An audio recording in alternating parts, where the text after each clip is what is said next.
that anyway. Good morning.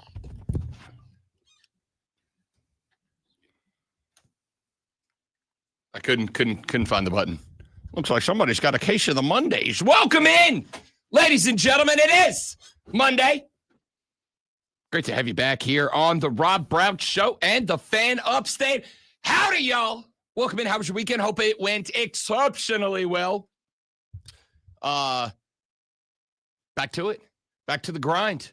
Back to the grind. Which, if the grind is talking about sports in the AM, it's good grind to have. Good grift to get in. I hope, and I am starting with this, deal with it. I hope every one of you marks that stayed up Friday to watch exactly what I told you was going to happen. I hope every one of you woke up Saturday morning tired as hell and couldn't recover. I hope every one of you jabronis you can't talk about that this. wasted your time. You have a rule that you won't talk about something you didn't watch. You didn't watch it. Didn't need to. Know what was going to happen. But you're breaking your own rule. No. I can't sit and let you. So you're going to talk about something you didn't watch. So next time you say, like other people, I watch something when I talk about it. You can't do that now. So you're going against a creed of the show where you said you will not talk about something if you didn't watch it. You are going to get a Rob Brown today that you have never gotten out of me. Never. It's one that's going back on his word? No.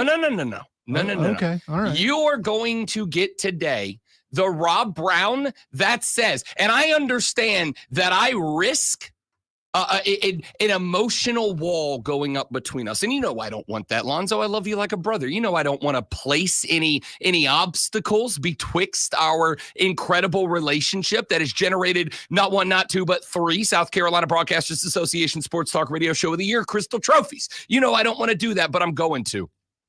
I don't believe anything that you just said. Okay, good. Believe what you want to believe. I don't believe you care.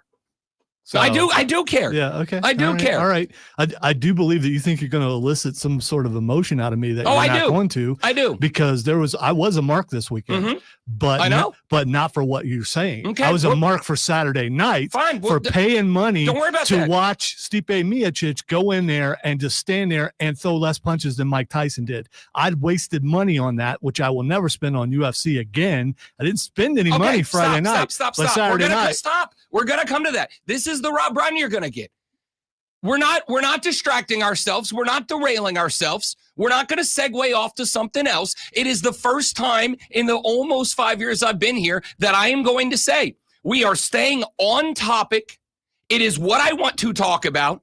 And it is this show. I'm going to say words I've never said before. It's my show. This is what we're doing. Okay. All right. So you bunch. I will sit back and allow you to go against your word. What you said for how many years you've been on the air that you would not talk about something that you didn't watch while you talk about something that you didn't watch. Again. And you make yourself look bad. You make the show look bad. I don't give I'm be over here. A rat's backside about anybody who says Integrity?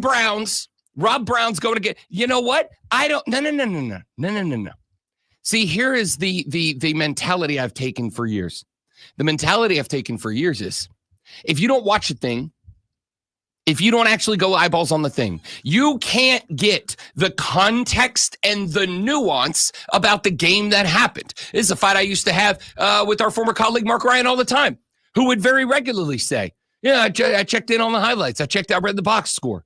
I didn't have to watch every second of the game. Now you do. Because you might look and see the running back has only 27 yards in a game and go, oh, they couldn't run the ball. That's great. Why not? Was it a bad offensive line? Was the defensive line owning the point of attack? Were the linebackers sniffing out plays before they started? Was the running back maybe a little gimpy? There's 100 reasons why there was only 26 yards. And if you didn't watch the game, you can't tell me. Here's the thing. I don't need to have watched that fight to know exactly what happened. I stood Saturday night Sunday afternoon in the tunnel at the Greenville Swamp Rabbit game. And one of the fellas from the team who I spoke to on Wednesday at the last game that I worked, that came down to the tunnel and goes, Rob Brown, do you want to go somewhere and watch the fight on Friday? And I said, no, I have no interest in going anywhere to watch the fight Friday. I'm going to be on my own couch Friday night.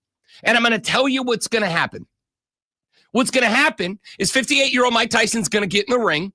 He's going to throw a couple of punches, but he's not going to actually try to hit Jake Paul. Jake Paul is going to throw a handful of punches, but he's not going to try to hurt Mike Tyson. They're going to dance in circles for 8 2-minute rounds. It's going to go the distance. Paul's going to win by a decision. It's what's going to happen. And you're going to get online Friday night and you're going to see a bunch of people whining and complaining about how boring the fight was and how they wasted their time. And I'm not going to be one of them.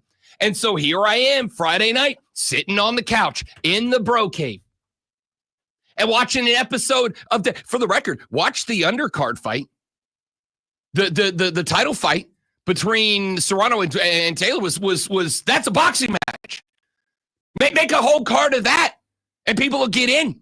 But I said I'm not going to watch it. In fact, not only am I not going to watch it, I'm going to watch something else on Netflix so that I tie up some of their broadband and hope to keep some other jabroni mark from wasting their time. I hope I eat up enough bandwidth that at least one person somewhere in America that tunes in to watch this fight can't, and I will take credit for that. I genuinely will. And so that's what I did. I sat there and I played a little Rocket League with the boys and I watched an episode of The Gentleman. And then I just kept checking in on Twitter, which, by the way, and I know if you watch this live, you got to experience this too. If you'd have told me Friday morning that by the time I went to bed Friday night, I was going to see Mike Tyson's entire booty cheeks in my face, I wouldn't have believed you, but we did. That, by the way, best part of the night. Not Mike Tyson's ass being the best part of the night. Just the fact that so many of you had to see Mike Tyson's 58-year-old booty cheeks. All right? I hope you enjoyed that. So I get on social media, I start scrolling Twitter, and what do I see around whatever time o'clock it was at night when that fight ended? What do I see? A bunch of jabroni marks complaining about how they got their time wasted. Good. Because I spent months telling you, in what world does a 58-year-old man end the grift of a 27-year-old who is making $40, $50, $60 million a fight off of you marks? Oh, Rob, it was free on Netflix. Yeah, and so will the next one, and so will the next one, and so will the next one be, because you tuned in. It doesn't matter if he directly took money out of your pocket for that fight. What matters is that you paid Netflix, what, $20 a month or whatever it is. And so do a hell of a lot of other people. And Netflix puts together this big bank account every year. Got bigger this year because I got the NFL on board. Which, by the way, with the streaming issues that Netflix had on Friday night, you think Roger Goodell was sitting in his office like, this is going to be super great. You guys can't wait for Christmas. Can't wait. Nah, he was on the phone with Netflix going, USOBs better figure this out, like now. But Netflix builds this big bank account, huge bank account. And Jake Paul went to them and said, I would like $20 million for Mike and about $60 million for myself out of that big bank account. And Netflix goes, tell you what, you get enough people to watch your fights and we'll give it to you. So in what world does Jake Paul risk that grift coming to an end? In what world does he willingly put the ability to make another 60, 80, 120, 180, 240, $500 million off of Netflix down the line? In no world does he put that on the line. So what they do, they shifted to the big, 16-ounce gloves, which is like getting hit with a pillow. It's unbelievable. And you all fell for it. When I told you for months, this fight is not just a waste of time, it's an insult. And all I got was, wait a minute, Rob. Jake Paul's going to get the next generation of boxing fans interested. Did he? Do you think anyone who doesn't know boxing, and I'm not talking about funny like Rob says he knows ball all the time. I'm not talking in a comedic way. I am genuinely talking. If you had a young person who knows Jake Paul but has never watched boxing, who tuned into that fight, do you think they walked away from that fight going, I think I like boxing now? No. No, they went, this sport's boring as hell. I'm never watching this again. What a waste of my time. I don't even care if they like Jake Paul. You could be the biggest Jake Paul fan, the biggest Mike Tyson fan. If you walked away from that fight saying, I got my entertainment worth, you're a liar or you're easily entertained. Let me know if that's you. Because I can jingle my keys in front of your face like a child and pickpocket you while I do it. Because you're a clown and you've already gotten robbed once. So what's the hurt of doing it again? It was a joke. And yes, I take it personally. I promise you. The guy that sits in this chair, I'm not a guy who comes in here with made up takes. I'm not. I never have been. I don't want to be will I exaggerate things for the sake of trying to make it funny or entertaining? Sure, but I don't make up takes. I am personally offended as a boxing fan by what happened on Friday night, and I didn't even watch it because there's no argument, none, that it was a good thing. Not one. Because now that it's happened, none of you were entertained. Not a one of you were entertained. Nobody walked away from, maybe you were entertained by the undercard fights. Maybe. And if you are, good. Welcome to boxing. Tell me you're interested. I will start setting you up with some boxing cards to watch to be entertained by actual boxing. People, trying to win. Mike Tyson was not trying to win that fight. There were 3 different spots. Because I have watched the highlights, as I told you I would. There were 3 different spots that Mike Tyson, if he wanted to, could have ended that fight. 3 different spots where Jake Paul, because he's not a good boxer, 3 different spots where Jake Paul came over the top, missed, Tyson got underneath, and if he comes up with a Tyson right, I'm not even talking about anything special. I'm not talking about late 90s Mike Tyson. Even 58-year-old Mike Tyson, there were 3 spots that if he comes up and puts a right on the button of Jake Paul goes night-night. But do you know what happens in that situation? Jake Paul goes to sleep. Jake Paul goes night-night, and the grift is over. He can't make tens of millions of dollars by getting you jabroni marks to tune into his bullcrap anymore. That's what happens. So, just like I told you, Mike was never going to try to be Mike. He was never going to be the Iron Man. He was never going to try to turn the lights off. Because if he turns the lights off, Jake Paul doesn't make any more money. And if Jake Paul doesn't make any more money, I bet you he doesn't pay Mike that night. You guys think I was being sarcastic when I say I believe there's a no knockout clause in Jake Paul fights. I'm not being sarcastic. And if you weren't convinced of that before, you better be convinced of it now. Floyd, as I pointed out when that dumb fight happened, Floyd knocked out Jake Paul, and then he held him up and carried him to the corner and waited till the lights came back on. And then did Floyd throw another meaningful punch the rest of that fight? Nope. Why not? Because the lights were already dim. Wasn't going to take much to turn him out for good. And I am convinced that this clown, Jake Paul, tells other fighters, if you put me to sleep, you do not get paid. You're not making that 20 million or 40 or 60 or whatever he promises these guys.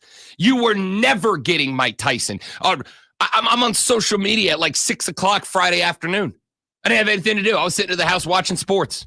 Enjoying sports. And I get on social media and there's all these people. Who do you think's going to win, Tyson or Paul? Oh, Mike Tyson. He's our Mike Tyson. He's the greatest of all time. He's the heaviest hitter. Blah, blah, blah. Look at his training videos. All those 15, 20-second long clips that were edited over and over to make Mike Tyson look like a badass and not a guy whose legs gave out a minute and a half into this fight because they did. Mike Tyson, he was dancing around in the videos, wasn't he? Yeah, moving, shifting, getting in, getting out, big punches. Did you see any of that? No, because they edited those videos to sell you jabroni-ass marks that this was worth your time.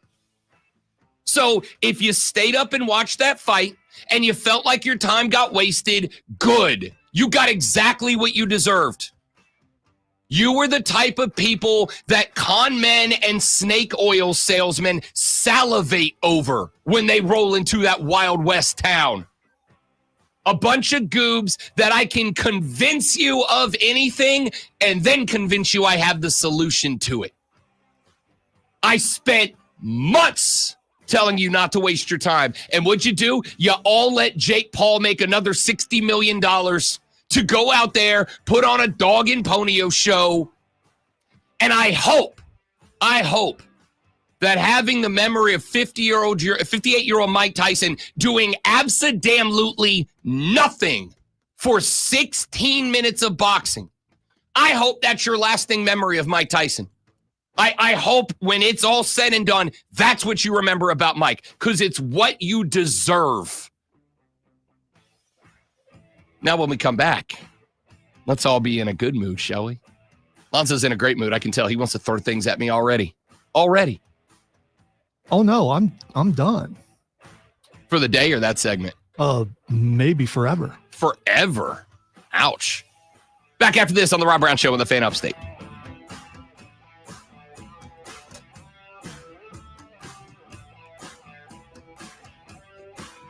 Oh.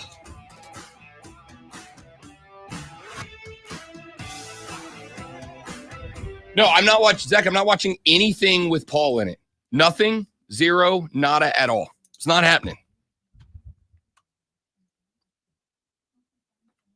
Nada.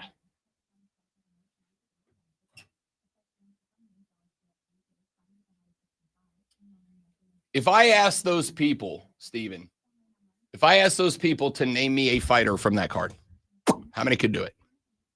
How many could do it? How many people, if I asked them to name a fighter from that card, could do it? I'm going to say very few. Because the when you bring people under the big top, let me ask you this. Going into that fight, outside of me, how many people knew a name on that card going into the fight? How many people knew knew a name on the fight as it was happening, and how many people knew afterwards? The goal of a promoter is to promote everybody, right? The goal of the promoter is to promote everybody. Do you feel like there was any promotion for anybody on that fight that you could have had just the Jake Paul, Mike Tyson fight, and it would have turned the same numbers and created the same thing? Nothing was good from that. Nothing at all. There's no positive return from that fight. None. It didn't win any new fans to the sport. It damaged the legacy of Mike Tyson. I don't care what he says. There's nothing. I agree with you. I agree. And there were good fights. Barrios Ramos was a good fight. Katie Amanda, great fight. Those were good fights. And again, if you put those two fights on a card and you put that as the undercard to an actual IBF or WBO fight, if you put a good card together and that was your undercard, you'd have had a phenomenal event. Now, I don't know how, and this is what I got asked on Saturday when I was doing Bet for the Cycle. Somebody said, "How would you take that card if you had a real fight on the top of that card and get new people interested?" And I'm gonna keep it a buck. I don't know. I don't know how I'd do it. I would try to get it promoted on a regular network that's free. I would try to get the same celebrities and all that involved. Sure.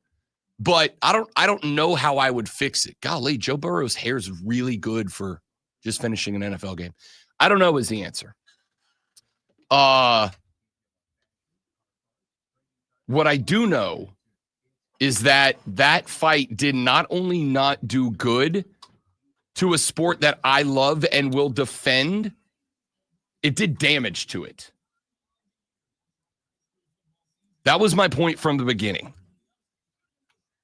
And again, I apologize if I hurt your feelings or anybody else's. Too late. But like, you made your stand. This is what you wanted to end this program on. That's fine. I mean, I will sit over here and be a board op. That's not what I want. Never has been. Well, I'll wait for you to tell me what to do since it's your show. Like I said, I knew the risk of that. You know what it comes down to? What's my name is on this show too. Yes, it is. My picture's on here. I talk whenever I want. Yes, you because the boss has told me I could talk whenever I want, but you don't want me to because you said your name's on the show and you are making a stand. So I will do my other job and I'll just sit over here and run the board. No, that is not what I want. Run a tight board. It will be awesome. And that is not what I wanted. It never has been. And I've told you that off the air and on it 100 times. The point I was making was... We all heard what you said. And here's the thing. I hate when you're this wrong and you are this wrong. There were so many people watching this fight that it broke Netflix. And I think it bothers you that you were this wrong, that you thought people wouldn't watch this. No, I knew people were going to watch it. All right, then everybody's stupid and you're smart. Dude, That's were you entertained by that fight? I was entertained by the entire card. No, that's not what I asked. The only thing I wasn't entertained by was Roy Jones Jr. I was not entertained by him. I was definitely not entertained by Morrow because I don't know why this guy's still announcing stuff, trying to throw his little jabs in there that he thinks is funny, and it's not. The announce team, horrible. The overall product was really good. Presentation was good. No love for Rosie Perez, though? No, I didn't say anything bad about Rosie. The rest of it was fine. The fight between Tyson and Paul is exactly what everyone thought it would be. I mean, there was a chance that he could knock him out. He didn't do it. He got tired after 2 rounds. That was it. I mean, knew that was going to happen. He was 58. He came out. He tried to knock him out. He didn't do it. Jake Paul got smart. He tied up anytime that it got heated because he knew if he waited long enough that Mike Tyson would get tired, which is exactly what he did. But I'm a mark and I'm stupid like most of the world who watched this, but you're the only one who's smart and now you say you watched most of it, but you turned it off so you said you wasn't watching any of it, but now you said you watched some highlights. Highlights. Now you said you watched the undercard. You just said that in the last segment. I told you Friday I was watching the undercard. No, you didn't. Yes, I absolutely did. I'll go back and pull it. Go back because I said there are entertaining fights on the undercard. Ramos Barrios was a fantastic fight.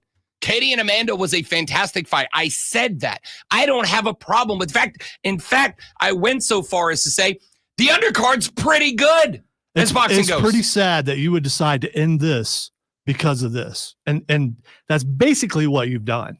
You've things between us, as you said, won't be the same. And you were right. They won't be because you just went Mark Ryan on me and I'm getting too old to deal with that kind of crap.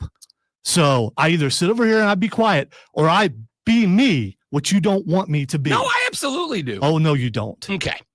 Well, yes, I do and have since we started this show. But I also spent, again, months saying, if you watch this fight. You tell me when I talk and I will talk. Okay. Until then, I'll sit over here and watch. Okay.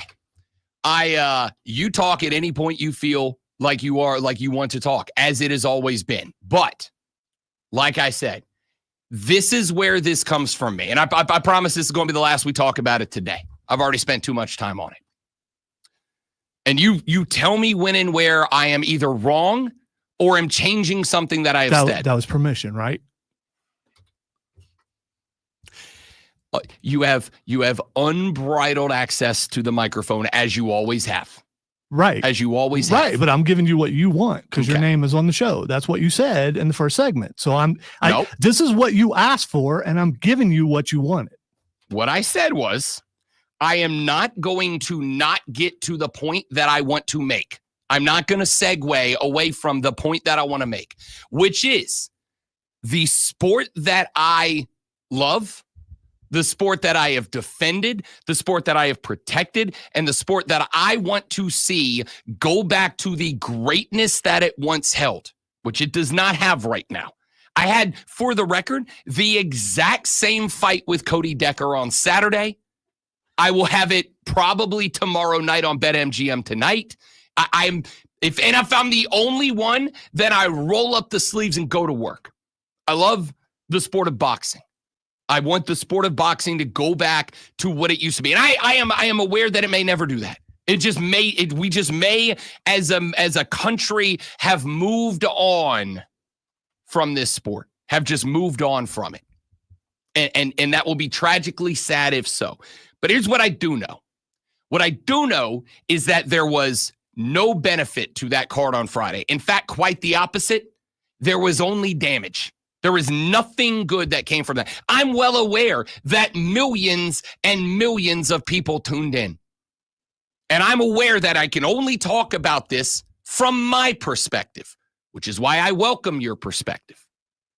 Because I can only talk about it from my perspective. But my perspective is this. I jumped on and I saw polls going up from Instagram and Twitter accounts with hundreds of thousands of users, with people saying, who you got, Tyson or Paul? And in most of them, 65-ish% of people were picking Mike Tyson. And it blew my mind, because what that means is 65% of people tuned in thinking they were getting a legitimate fight. What a legitimate fight. It was never a legitimate fight. And I knew it wasn't a legitimate fight when they went to the big gloves, when they went to the pillowcases, when they went to the fluffy ones. Those gloves are I know most of you can't see me because you're on the radio. Those gloves are that thick, which means if you catch a right from somebody, their fist stops about this far from your face. I'm not saying it doesn't hurt. I'm saying there's not knockout power in those gloves. That's why we don't use those except in sparring sessions. That's what those gloves are for. They were sparring gloves. They were, let's make sure nobody gets accidentally slept in a practice session gloves. That's what those are. And so when I get on and I see 65% of people think this is a legitimate fight that Mike Tyson can win, it blows my mind. And the reason I am upset about this, the reason I am bothered by this, the reason I am taking probably the harshest stance I've taken on any event that's happened since I've been here in the upstate. I think it's the things that have heated me are this, Florida State getting left out last year, and I got nothing else. That's it. Because I love this sport and because I want this sport to go back to being great.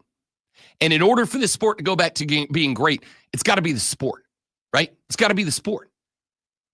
We're going to talk later in the show about the NBA, because they're considering changing the All-Star game format away from a game and turning it into a 4-team tournament style with mini games. So basically you would have three 8-person teams, and then the futures, the futures team, the future All-Stars team. And those 4 teams would play either a straight 2 sides of the bracket or a round-robin style tournament of mini games, and the 2 winning teams would play for the All-Star Game championship. And there's all these like convoluted efforts to try to get people interested in the All-Star Game. There's one way to do that that's better than all the gimmicks. The way you do it is you come up with the way to make the NBA players care about winning the All-Star Game. And I don't know what that way is. I don't know. Because I'm at the point where guys playing in the NBA are the children of people that I watched when I was younger watching basketball. Like the children of players that I watched in college are now in the NBA. I am LeBron's age. Bron's got a kid in the league. All right. So I'm not connected with the 18, 19, 20, 21-year-olds in the NBA. I don't know. Is it money? Is it some sort of prestige? Is it a free Lamborghini? I don't know. But if you want people to care about the All-Star Game again, then make it a game. Don't make it a glorified dunk contest. Make it a game. I don't know how you do that, but final scores of All-Star Game shouldn't be 212 to 208. Make it a game. If I want this sport to go back to being good, then what I don't need is a 27-year-old grifter doing what grifters do and convincing you that a thing is real when it's not. Decker on Saturday tried to blame this on fans of professional wrestling. He's like, oh, you wrestling fans infect everything. I go, whoa, slow your roll, big dog. Slow your roll. You know what the difference is? Wrestling fans understand that the fights that they're watching aren't real and that these are actors portraying characters and telling great stories, and we invest in the stories, right? In what world did the people who tuned in and thought Mike Tyson could genuinely win that fight think this Jake Paul guy's a character? And 58-year, you know how I know that? And fight the last 13 seconds of the fight. Mike Tyson needed a knockout to win that fight. Do you think youthful Mike Tyson with 13 seconds left in the fight, knowing that he needs a knockout, is just going to stand there? Jake Paul, remember the guy that told you on Thursday night that Mike Tyson, quote, has to die, end quote? He bowed to Mike Tyson with 11 seconds left in that fight. We took it for real? Again, I apologize to anybody who took this personally, specifically and foremost Lonzo. It ain't meant to be. But when you come after something I love, and boxing is a place I cut my teeth in this industry, as Jake Paul and Mike Tyson just did, yeah, I'm going to take a hardline stance to defend it. And always have. This shouldn't be new. All right, back after this on the Rob Brown Show on the Fan Upstate.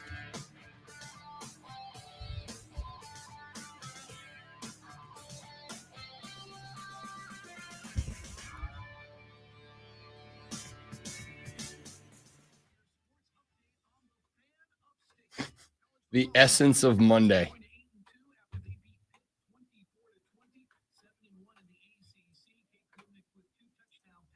Cade Klubnik.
Brandon, we may get to some hockey because we are 29 points away from the great one having a record fall that I didn't know if we'd ever see fall. 29 goals, not points.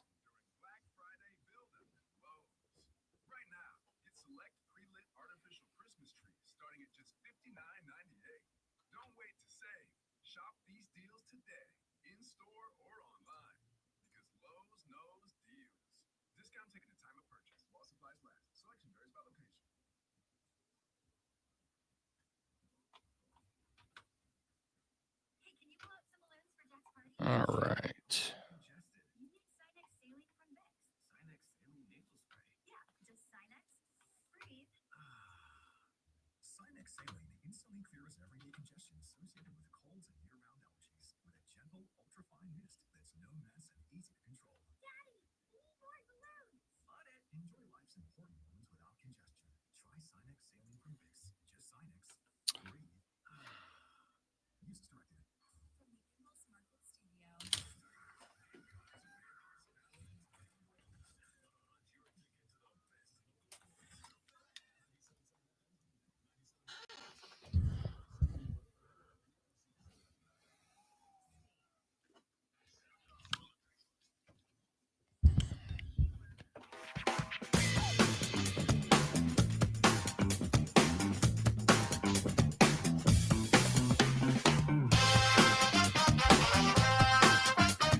The Rob Brown Show continues. It is the Fan Upstate. Rob Brown, the great Lonzo with you this AM. 844-326-3663. That is the number to the renewal by Anderson of the Carolinas fan phone. 844-FANFONE. Text us at 71307. 71307. Start your text with FAN, F-A-N, and we will read them on the air. You can tweet me at The Rob Brown Show. You can tweet Lonzo at Lonzo on Word. You can tweet all of us at The Fan Upstate. Texter said, cock-a-doodle-doo in my best Rob Brown promo voice. How about them Gamecocks, baby? Big win for the Gamecocks and Clemson both this weekend, and both of them with something in common. Both of them coming down to the last drives inside the last 2-3 minutes of the fourth quarter. Of course, the Gamecocks at the house against Mizzou. Clemson on the road against Pitt. The Tigers were trailing late, and then Cade Klubnik did Cade Klubnik things. Can I get some, there's my audio. He takes off, running up the middle, first down, inside the 35. He's going to go. Cade Klubnik, touchdown Clemson, 50 yards. Means bad ball for the defense. And Cade Klubnik sees it. It's perfectly blocked. It's perfectly executed. And then he beats the safety, McMillan, around the edge, gets to the sideline, puts on the Jets in the open field, and he's out the gate. What a great call, and what a great execution from Clemson. Dabo Swinney's loving it as well. Cade Klubnik takes it 50 yards to the house on the ground for the dub. And listen, we'll start with the play itself. Pittsburgh in a prevent defense. Pittsburgh was 50 yards away from what would have been a game-winning touchdown. They backed everybody else off. There was a lot of room. But my question here is, why are we not scheming more of that into the offense for this cat, right? Like, we interviewed Dabo Swinney at ACC Media Days. We've had him on a couple of times during the reign of Cade Klubnik. And I have heard Dabo Swinney say to other people, to us on this show, on this station, I've heard him say it to Diesel and Cole before. He said it to Zoe and I. He has said 100 times, I want to see Cade run more. I want to see him using his legs to make plays. I want to see him utilizing his legs. And I assume that, or at least I have to now. I have to assume that what he actually meant by that was we don't want to see him run so much as we want to see him extend plays, right? We don't want to see him run so much as we want to see him use the legs as a last escape. If the pocket is breaking down, if the defensive line is generating pressure, we want him to be able to extend a play left and right or up the middle. In order to try to back a defense off a little bit. That's the vibe that I am getting now. Because when I see that run in that moment, and you can see the natural talent of Cade Klubnik as a runner, why is that not being played into more, right? Rough estimate, Clemson fans. Words are hard. Rough estimate. What percentage of the offense do you believe is Cade Klubnik generated designed runs? 1%, 2, 5, 10? I don't think it's that high. And again, like you hate to nitpick when you go get a win on the road at Pitt, a team that has just fallen out of the top 25. Not a bad Pitt team. It ain't a great Pitt team, right? They ain't, well, I don't know if this counts anymore. They ain't Miami, right? They ain't Notre Dame. It's not going on the road and getting Ohio State or Georgia. But it is the type of game that on the road, it is the type of game that can throw a wrench into the system. It is the type of game that can cause a problem. It is the type of game that can ruin a season, frankly. And again, you know this isn't a shock. Clemson is still very alive for an at-large bid in the playoffs. And yes, that is the goal, right? Like, is there anybody who thinks that having a wonderful time and ending up in the Holiday Bowl is the goal? Probably not. The ACC championship game is a goal. making the playoff 12 is a goal. That is the type of game. That is the type of game that can ruin a season if you end up dropping that one. So you went on the road, you got it done. You allowed Pitt to hang around. You allowed Pitt to make it interesting down the stretch. So when I see that come out, and again, context and nuance matters. The context of that run is that run came against the prevent defense. The context of that run is that run came against effectively a 5-deep look from Pitt. So not every time Cade takes off is he going to have the first 8 and 9 yards of room to operate before he gets to the second level. But when he got to the second level, he diagnosed, he changed position, he changed speed, ran through a couple of linebackers before he got to the second level, changed direction against the pursuit angle of a couple of safeties and cornerbacks, right? Like that was a well-executed run from Cade Klubnik. And that's kind of the question for me is if that's in the bag, why is it not coming out more often? If that's in the bag, why is it not a bigger part of the offense? If he's got that in him, and again, Dabo Swinney spent this offseason saying specifically, right? Like he doesn't give you in the offseason a ton of specific, dialed in, more than generic coach speak diagnoses of what he expects to or wants to see moving forward. He just doesn't. It's a lot of and this isn't just him, it's most coaches, but he gives you very little in terms of we want to see player X do Y in these games, and especially dialing it in to certain circumstances. And I feel like his bringing up Cade Klubnik and wanting to see him run more and be more active with his legs. Like he said that a number of times. So here we go. It's late in the game. Clemson's, I'm not going to say season is on the line, but their playoff hopes are. And if the goal is playoffs, then yeah, Clemson's season is on the line. Pitt drops back into a prevent defense. Cade Klubnik recognizes that, takes a snap, hangs in the pocket for just a second, and waits and watches and evaluates and allows the second level of the defense to drop back into their coverage. And that type of prevent defense, you're normally going to go quarters deep. You're going to have 4 DBs that drop. You put 4 across the defensive line. Now you got 3 more guys. They are usually playing some sort of zone in the middle of the field between the DBs and the offensive line, wherever that might be. I thought this was brilliant execution from Cade Klubnik. He takes the snap.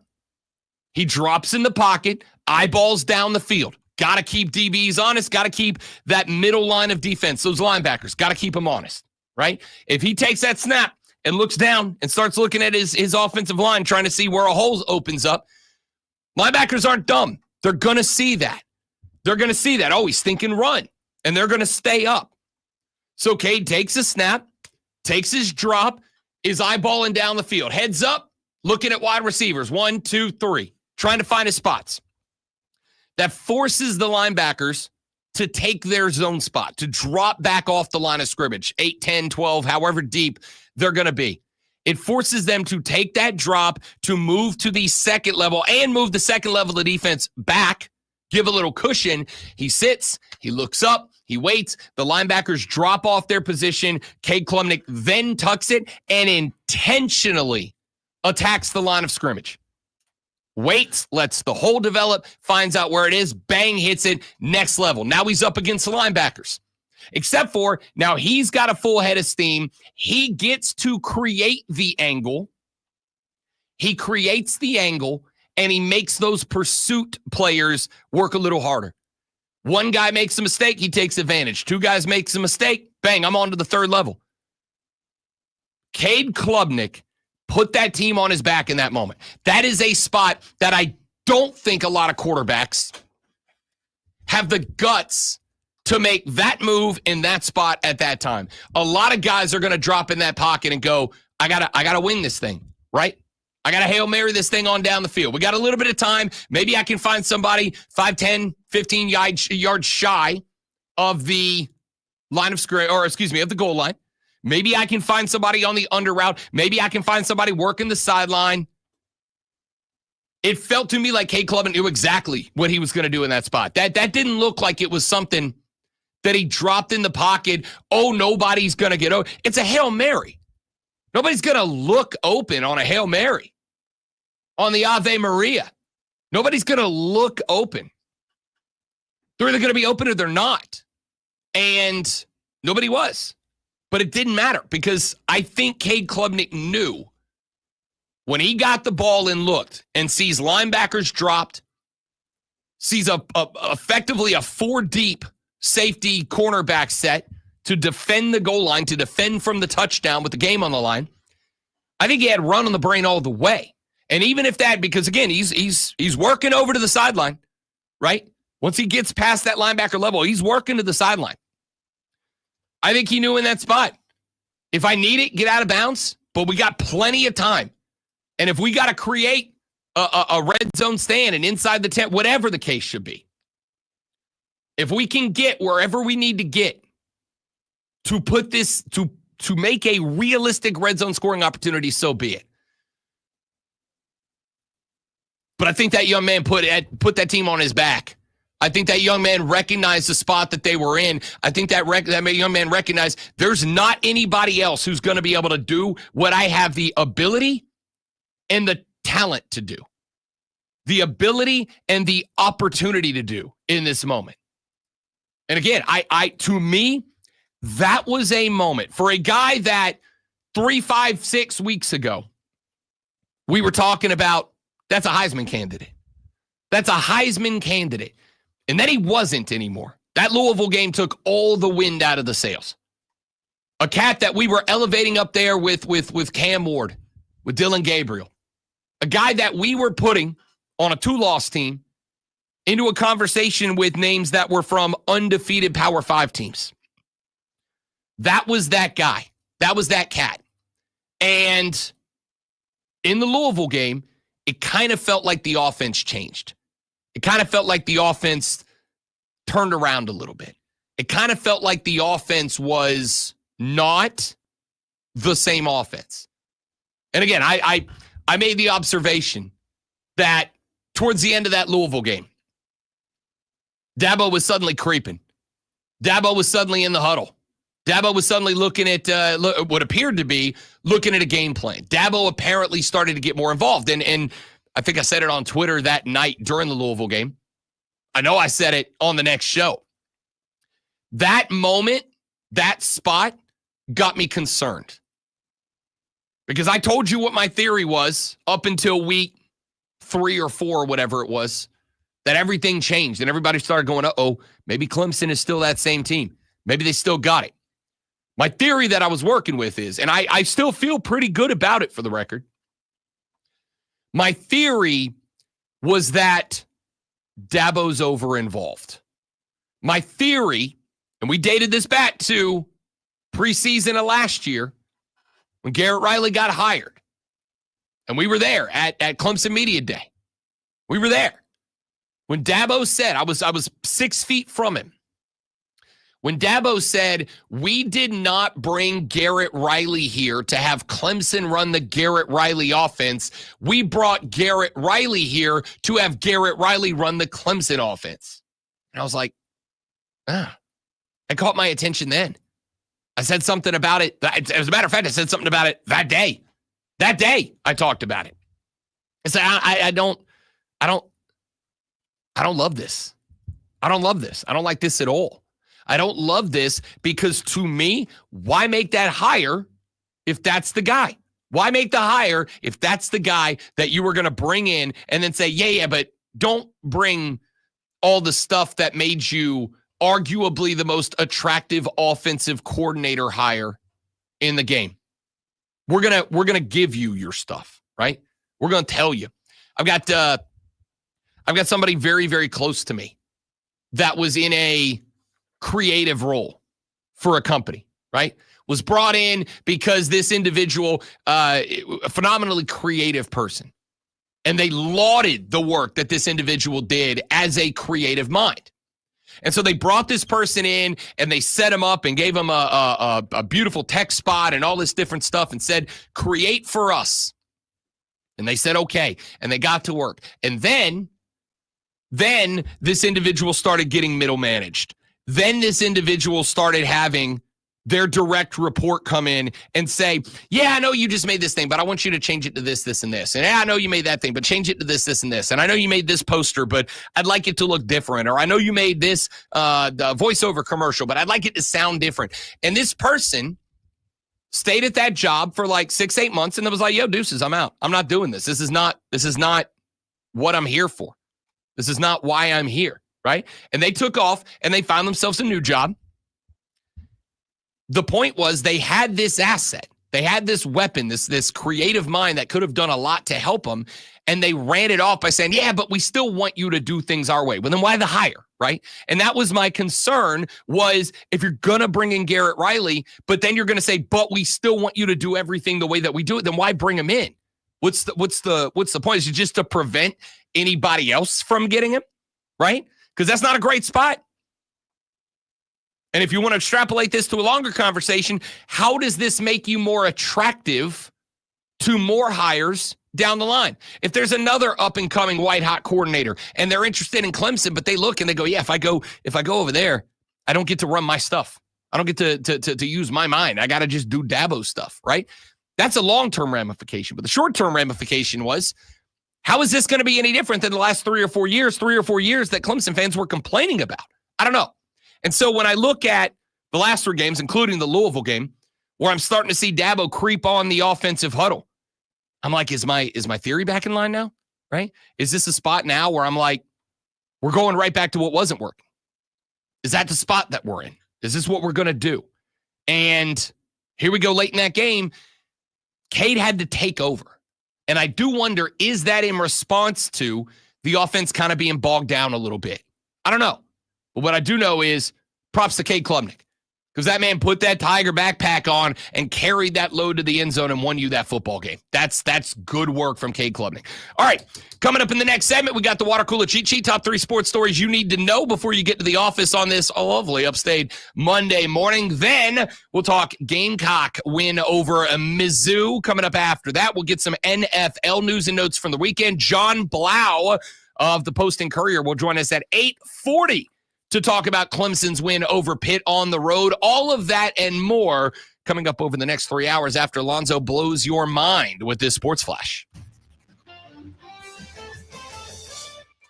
In the third quarter, the Chargers held a 21-point lead. In the fourth, they needed a 29-yard touchdown with 18 seconds left on the clock to finish off a 34-27 victory over the Cincinnati Bengals. Justin Herbert went 17 of 36 for 297 yards and 2 touchdowns in the win. Kansas City Chiefs suffered their first loss on the season to the Buffalo Bills, 30-21. Josh Allen threw for 262 yards and a touchdown and ran for a decisive touchdown on a 4th and 2 late in the game. The Chiefs are now 9-1, and the Bills improved to 9-2. Clemson basketball fell to the Boise State Broncos yesterday, 84-71. The Tigers were led by a 30-point effort from Chase Hunter, but had only one other starter in double digits. Tune in this Friday at 7 p.m. as the Burns Rebels continue their run in the playoffs against the Spartanburg Vikings. It's Burns versus Spartanburg right here on The Fan, Upstate.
Jacob, that's all not be out of your head for hours, and I don't apologize for it.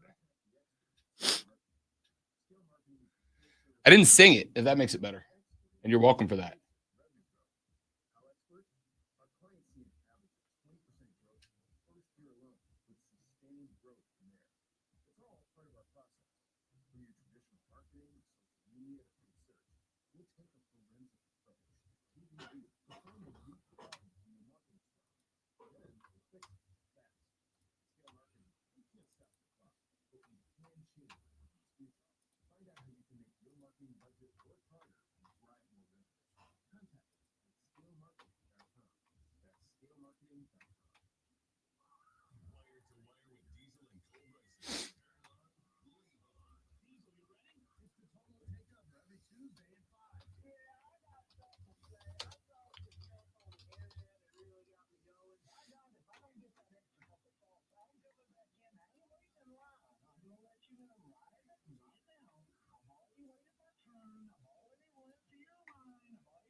Jacob, I'm gonna send you the next big card coming up to watch, and let's see how you feel about it.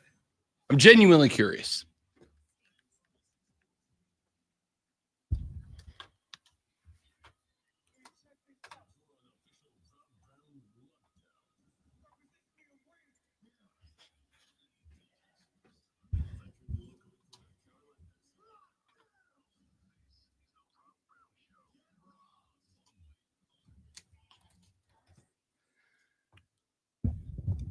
And here we go. Hour number 2 of the Rob Brown Show goes now. Welcome back, ladies and gentlemen. Great to have you on a Monday a.m.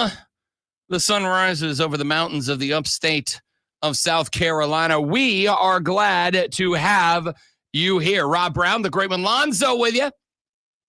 7 o'clock straight up in the a.m. portion of the day.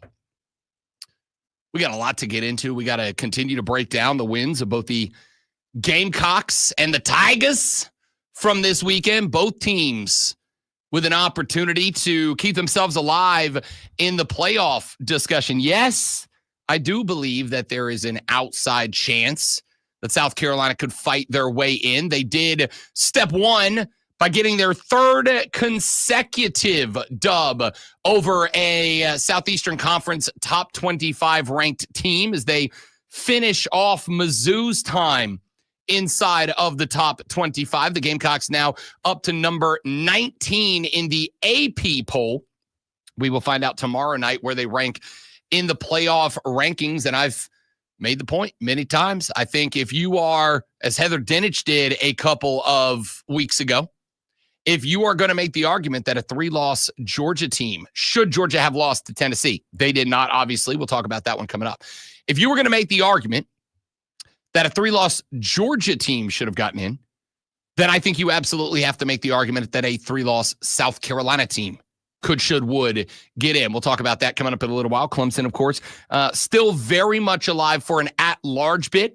They are alive for an ACC title bid, but obviously would need a little bit of help. They did uphold their end of the bargain with that win over Pitt. And, of course, one of those two teams, this discussion will come to its conclusion, at least regarding the at-large bid, in just a couple of weekends when they get together for the Palmetto Bowl.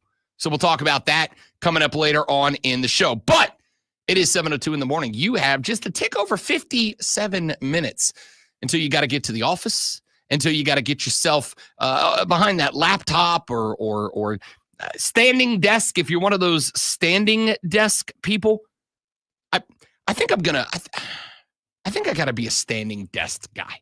I haven't decided to commit yet. They're not cheap. I think I might build one at the house. We'll see.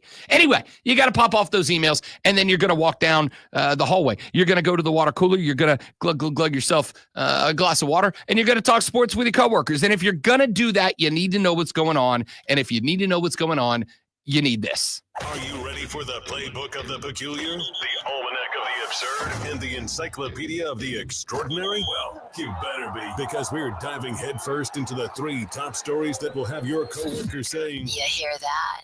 even before they take their first bathroom break. No. Here we go. Welcome to the water cooler cheat sheet on the Fan Upstate. It is the water cooler cheat sheet, the top 3 sports stories that you need to know before you get to the office and start talking sports with your friends, family, coworkers, whoever it might be. This is what you'll be talking about. Let's kick it off with item number 1. NFL yesterday, a very busy day. Of course, we will conclude Week 11 tonight with the Houston Texans taking on the Dallas Cowboys in a Lone Star Cup competition. But a lot of interesting results in the NFL yesterday. It felt like the Chicago Bears were going to end a 10-game losing streak to the Green Bay Packers yesterday. Alas, 'twas not to be. Why? Because the Pack were able to get a late score on the board to take a 1-point lead. Here come the Chicago Bears, drive it down into field goal range and have a kick blocked. They fall 20-19. The Jacksonville Jaguars take their worst loss in franchise history. The Detroit Lions knock off Jacksonville 52-6. Jared Goff, 412 yards and 4 touchdowns in this one. Amon-Ra St. Brown, 161 yards of receiving, and a pair of those Goff tutties went to St. Brown. And there is talk that you will see a coaching change sometime in the very near future for the Jacksonville Jaguars, though not a general manager change. We're going to talk about that coming up later, because the name that is projected to lead the head coaching position search for the Jags could save Trent Baalke's job. Talk about that. We had a couple of other interesting ones yesterday. The New Orleans Saints, 35-14 winners over the Cleveland Browns. Darren Rizzi becomes the second head coach for the Saints since, the first since Sean Payton to start their head coaching tenure at 2-0. Taysom Hill had himself a day, 248 all-purpose yards and 3 touchdowns on the day.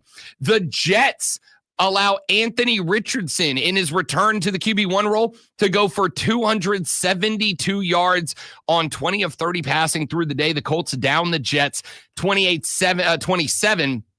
The Jets fall to 3-8, and any talk of the second half rally is effectively gone. Russell Wilson leads the Steelers to a whole lot of field goals yesterday, but all they needed was a whole lot of field goals. 18-16. The Steelers knock off the Ravens. The Ravens suddenly 7-4. The Ravens suddenly going ice cold, and the Steelers are not just 8-2, but 8-2 at the top of that division. The Broncos devastate the Atlanta Falcons yesterday, 38-6. Your final in that one. Bo Nix's first 300-yard game comes against Atlanta, 307 yards and 4 touchdowns for the young rook. As I think Matt Ryan's finally starting to show that age Matt Ryan. If Matt Ryan was out there, they might have had a better chance. Kirk Cousins, not a great game as Denver destroys Atlanta. The Seahawks walk it off with Geno Smith. He scrambles in a game-winning touchdown in the dying breath of that game. The Seahawks knock off the 49ers 20-17, despite the reemergence of Christian McCaffrey at the running back position. He's been back for a couple of weeks, but finally started to look like McCaffrey again. Didn't matter. Geno and the boys get it done. Both of those teams now 5-5. Last night, late, the Bills and the Chiefs, their first loss. 30-21 is your final. Josh Allen, 27-42, 62 and a touchdown. Also scrambled in a tutty inside the last couple of minutes of that game. Gave the Bills that 2-score lead that made it a daunting challenge for even the great Patrick Mahomes. Mahomes had the ball with about a minute and a half left to go, needed a touchdown and an onside kick to climb in. Instead, picked off in the last Chiefs possession. So they fall to 9-1. The Bills improve to 9-2. And then we wrapped it up last night. Y'all, the LA Chargers may not be a joke. I thought it was going to take Harbaugh a year, maybe 2, to try to round this team into shape. But the Chargers, they go beat Joe Burrow. Joe Burrow tossed 28 of 50 for 356 and 3 touchdowns, and the Bengals still can't win. J.K. Dobbins fights his way into the end zone, also in the dying minutes of that game, to give the Chargers a 1-score lead. They're able to keep Joey B and the boys out of the end zone late last night. So L.A. improves to 7-3. They are now dropped the Bengals to 4-7. I don't think the Bengals had but one more loss available to them going into that game. I think the only way Joey B is going back to the playoffs if the Bengals remain perfect. They are 3rd place in that division and a full 3 games back of Baltimore, who is now a full 2 games back of the Pittsburgh Steelers. Buffalo at 9-2 and Kansas City at 9-1 out front in the AFC. Over in the NFC, the Eagles 8-2. The Detroit Lions at 9-1 are the 2 front runners. And all of a sudden, the NFC South looks very interesting as well. Atlanta is 6-5. The Bucks are 4-6. The Saints are 4-7. And the Panthers are 3-7. All 4 teams within just a couple of games each of each other. It could be a division that flips on its head in just one more weekend. We'll see how it plays out. Let's move to item number 2. Your college football AP Top 25 poll dropped last night. The Oregon Ducks, despite a scare from the Wisconsin Badgers, do remain the consensus number 1 team in America. They have all 62 first place votes in the AP poll. They just edge out the Buckeyes of Ohio State, who check in at number 2. They are separated from number 3 Texas by just 73 points in the poll for week number 13. The Buckeyes number 2, Texas 3, Penn State 9-1, only lost to the number 2 team. Ohio State checks in at number 4. Undefeated Indiana, Hoosiers. They are number 5 at 10-0. Notre Dame, Alabama, Georgia, Ole Miss, and Tennessee round out your top 10. Of course, everybody from 7 down to 10 is sitting on a pair of losses so far. That includes Georgia, Ole Miss, and Tennessee. The highest ranked ACC team is 9-1 Miami. At number 11, SMU is the second highest ranked ACC team at number 13. Both of those teams are 9-1. Wedged in the middle at number 12, 9-1 Boise State. Ashton Jeanty had another day this weekend. A&M, the Colt, is at number 15. Colorado, Dion's boys, all the way up to number 16 in the poll at 8-2 after another tremendous win for the Buffs. They found themselves one spot ahead of Clemson, who checks in at 17. Army wedged just in front of South Carolina, the 9-0 Golden Knights at 18, and the Gamecocks at 7-3. The Gamecocks are the highest-ranked 3-loss team in America at number 19, 7-3, one spot ahead of 9-2 Tulane at 20. Arizona State, Iowa State, UNLV, Illinois, and Washington State round out your top 25. How will they stack up against the playoff top 25? We will find out tomorrow. Let's go to item number 3. It took an overtime win for the Washington Capitals to get another dub. That overtime win was very good. Not overtime win. The regulation win was very good for the Washington Capitals. 5-2. It was extra time on the ice for Alex Ovechkin. He notched his first hat trick of the season. Why, Rob, are you talking about a regular season NHL game as an item on the water cooler cheat sheet? That answer, because Alex Ovechkin knocked his first hat trick of the season and his first hat trick since December 31st of 2022. He did that against the Canadiens.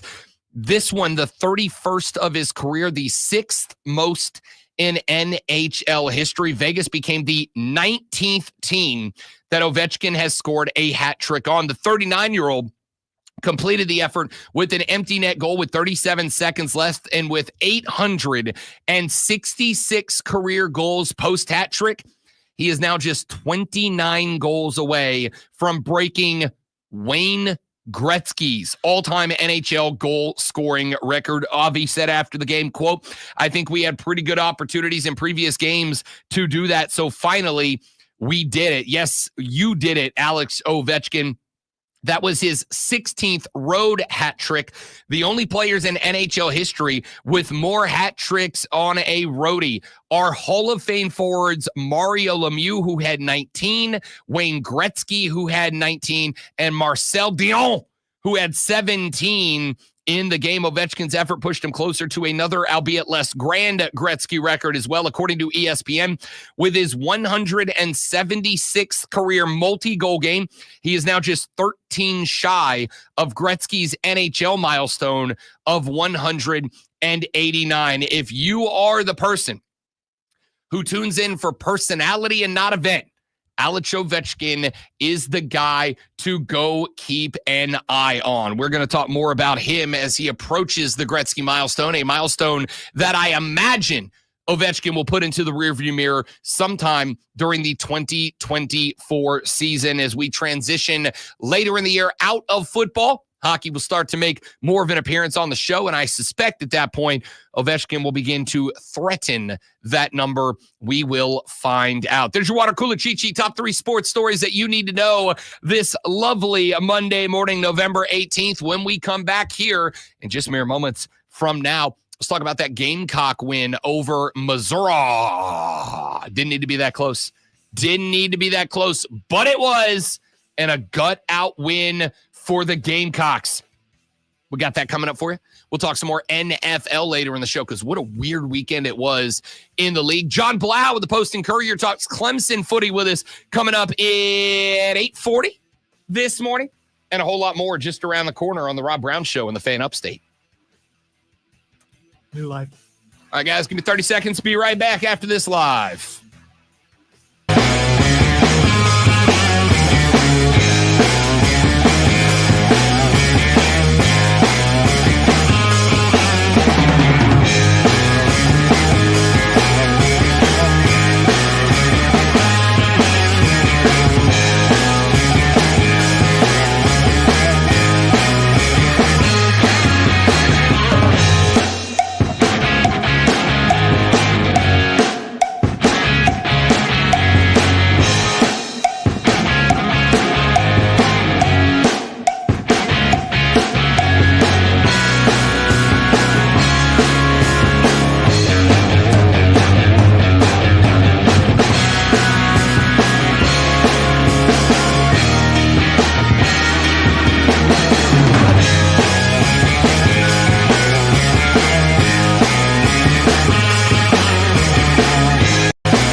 And I don't frequently revel in the misery of other teams, except when I do, like the Jacksonville Jaguars. Not even just because I dislike the city of Jacksonville, which I do. It's the worst place. It's because that team just refuses to stop punching itself in the groin. That team just refuses to stop making ridiculous decision after ridiculous decision. The Jags 2 years ago under general manager Trent Baalke. And by the way, I'm coming to the South Carolina thing, but got a bit of a short segment here. Want to give it a little bit more time. So I'm going to push that to the next segment to wrap the hour. The Jags 2 years ago under GM Trent Baalke came out after they had drafted Trevor Lawrence, so a handful of years ago, and said, we think this might be the best Jacksonville team ever assembled. Last year, through about halfway through the season, looked like they might have been right. Kind of looked like that team was on the edge of becoming a very good franchise. And then there was a late season collapse, a collapse that I assume Jacksonville fans sent like an edible arrangement up to the Philadelphia Eagles, because the Eagles were a Super Bowl frontrunner and had an even greater collapse. If it wasn't for the Eagles last year, the Jacksonville Jaguars likely would have been a team that was getting a lot of publicity that they didn't want. But they stayed out of the limelight thanks to Philly. Nobody really talked about them, and so nothing changed. Yesterday, the Jacksonville Jaguars allowed the Detroit Lions to put up over 600 yards of offense and put up a 50-burger on them. After the game was over, of course, as is expected, because the Jags are bad, there was a conversation about a change at head coach. And why wouldn't there be, right? New Orleans just did exactly that. They are 2-0, including a win over the division leaders in that 2-game stretch. Sometimes it just takes a move. And so there were discussions about moving on from Doug Peterson, which at this point I think you got to do. If for no other reason than to try to salvage Trevor Lawrence. Now, Trevor did not play. Mac Jones has played the last couple of weeks. Trevor's been nursing a shoulder injury. And let's keep it a buck. There is absolutely no reason to rush him back from that injury. You're out of the mix, all right? You're not a playoff team. So there's no sense in hurrying him back. And if you believe that a coaching change is on the horizon, as most of us do at this point for Jacksonville, I don't want to bring him back under the old guy. Like, let's make sure that whoever takes over as the interim HC, let's make sure that whoever takes over has an opportunity to work with a fully healthy Trevor Lawrence, has an opportunity to change up the offense with a fully healthy TL16. I think that's the right play. So it doesn't shock me that Mac Jones got another start. There was talk that Trevor might be ready to start this game, that he might be able to play, gets in listed on the injury report. He's not available, which to me makes 100% sense. There was no reason to bring him back. Well, after the game was over yesterday, I was watching Sunday Night Football last night, watching Football Night in America, whatever the show is. And Mike Florio comes on. And Mike Florio was asked if there are pink slips about to be handed out in Jacksonville, because the talk is not just that Doug Peterson's got to go. The talk is that general manager Trent Baalke might have to go too. Peterson was a Baalke hire. Trevor Lawrence was a Baalke draftee. Just about everybody on this team, he's been there long enough that just about everybody on this team is put in place by that GM. And if this team is that bad and the head coach is that bad that you're talking about making an in-season change, which is absolutely the mark of disastrous, then wouldn't the GM have to go too?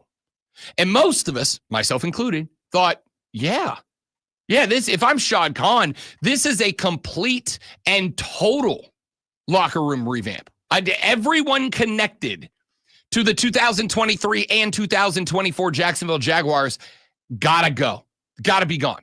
Well, Mike Florio last night said that might not be the case if Baalke can make one move that a lot of people are pushing for. In Jacksonville. Well, Maria, before the season started, team owner Shad Khan said, "This is the best team the Jaguars have ever assembled. Let's prove it by winning now." So here we are, 2-9. Worst loss today in franchise history. Bye week coming up. Doug Peterson was asked after the game about the possibility of being fired. He said, if it's going to happen, it's going to happen. And it could happen soon. Now, what about the guy that put together the best team ever assembled, General Manager Trent Baalke? I've talked to several people throughout the league, and there's a belief in some circles he could potentially survive into next year as part of a package deal that would reunite him with someone he worked with back in 1998, 1999 with the New York Jets. That coach is available. He's won a few Super Bowls. His name is Bill Belichick. Oh, you don't say. might know. So the conversation, according to Florio, is that Baalke could keep his job if he's able to hire the hoodie. Please do it, Jacksonville. Please do it, because there are two possible outcomes. The first outcome is that Bill Belichick shows up. Hoodie is the guy that many people think that he is with his fistful of rings. And he's able to actually do it. In which case, he would save Trevor Lawrence. In which case, he would revamp the career of TL16. In which case, he would turn Trevor Lawrence into that generational player that the Jaguars thought he was when they drafted him. And he just, let's call it what it is, has not been. And again, I stand on the belief that this is not Trevor Lawrence's fault. I stand on the belief that the combination of garbage decisions that has been made by this franchise year after year after year since they drafted him has made it impossible for anybody to succeed. Forget a guy that hasn't known anything except drama and bad decision-making around the franchise since the day he put on the Jaguar colors for the very first time, which is, again, Trevor Lawrence, a dude that came in and was partnered up with arguably the worst NFL coach of all time, Urban Meyer, and it just has not gotten better ever since then. It just has not gotten better. So that's option one. Hoodie comes in. He is the mythical creature that all of you believe that he is. Not as the royal you, not each of you in the Armada, obviously. But he comes in, he's that guy, the Jags are fixed, and Trevor Lawrence now looks like a superhero. Or the opposite is true. What I think is going to happen ends up ultimately happening. And that is Bill Belichick comes in and once again proves that it was Tom Brady who did New England. It was all Brady. Because, and I don't know why this doesn't get interjected into the conversation more often. Brady leaves New England. Brady goes to Tampa. Brady wins Super Bowl. Brady leaves New England. New England drafts the next guy, Mac Jones, and now Mac Jones is a Jacksonville Jaguar because it didn't work out. Bill Belichick could not gain any traction with the New England Patriots after Tom Brady left. Now, there are going to be folks who are going to argue that, well, hoodie. Tom Brady has said, Bill Belichick has said in years gone by that the game plan was always, what can we do to help Tom Brady be successful? And of course it was. Of course it was. The guy was a wizard with the football. You do what you need to do to make sure that 12 can do what he needs to do to carry you to Super Bowl rings. And by all accounts, that was Tom Brady. I've been getting in the last couple of years, well, I guess months really, to Julian Edelman's podcast, and he talks about this a lot, but he talks constantly about how when Hoodie was there, Hoodie would basically rip guys. He was all over dudes to make sure they were doing it right, but has also said the goal was always to make sure that Tom had what Tom needed for Tom to win. Now, we did say Hoodie was in Tom's face too. If Tom Brady made a dumb mistake, Hoodie came down on him just like he would a third-string practice squad player. But there are plenty of stories around the locker room of Hoodie saying, hey, this is what we do to make 12 win. Let's go win. You bring that guy down, we are going to find out if Trevor Lawrence is him or not. Because Hoodie's going to make sure everything's set up for Trevor Lawrence to succeed. There's one of two outcomes. Trevor Lawrence is saved and revived in Jacksonville, or we can end the Hoodie v. Brady discussion forever because he's going to go there and he can't overcome Shad Khan, Trent Baalke in the game. We'll find out. All right, let's talk about this Gamecock win over Mizzou when we come back on the Rob Brown Show in the Fan Upstate.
Thanks for hanging out, dudes. We are back.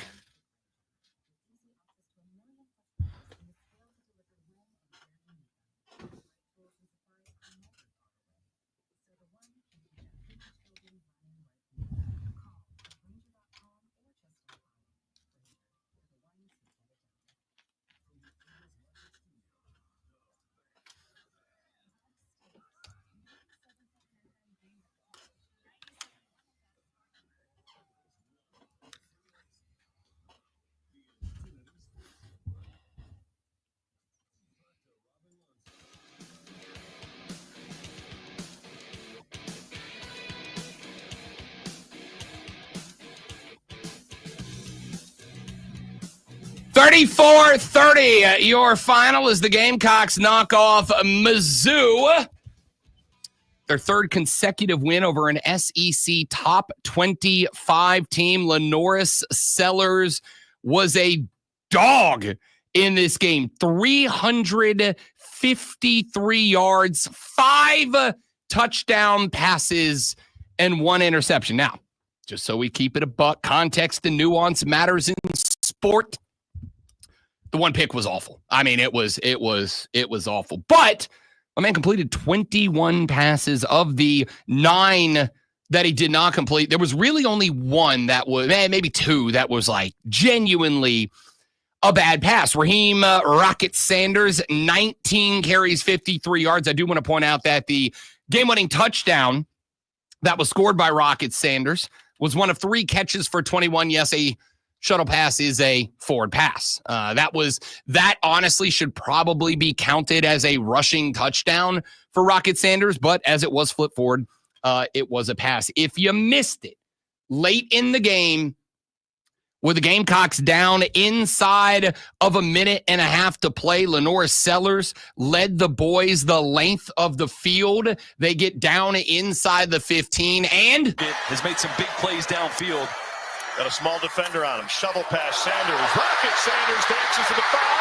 And he punishes his way into the end zone. South Carolina back in front.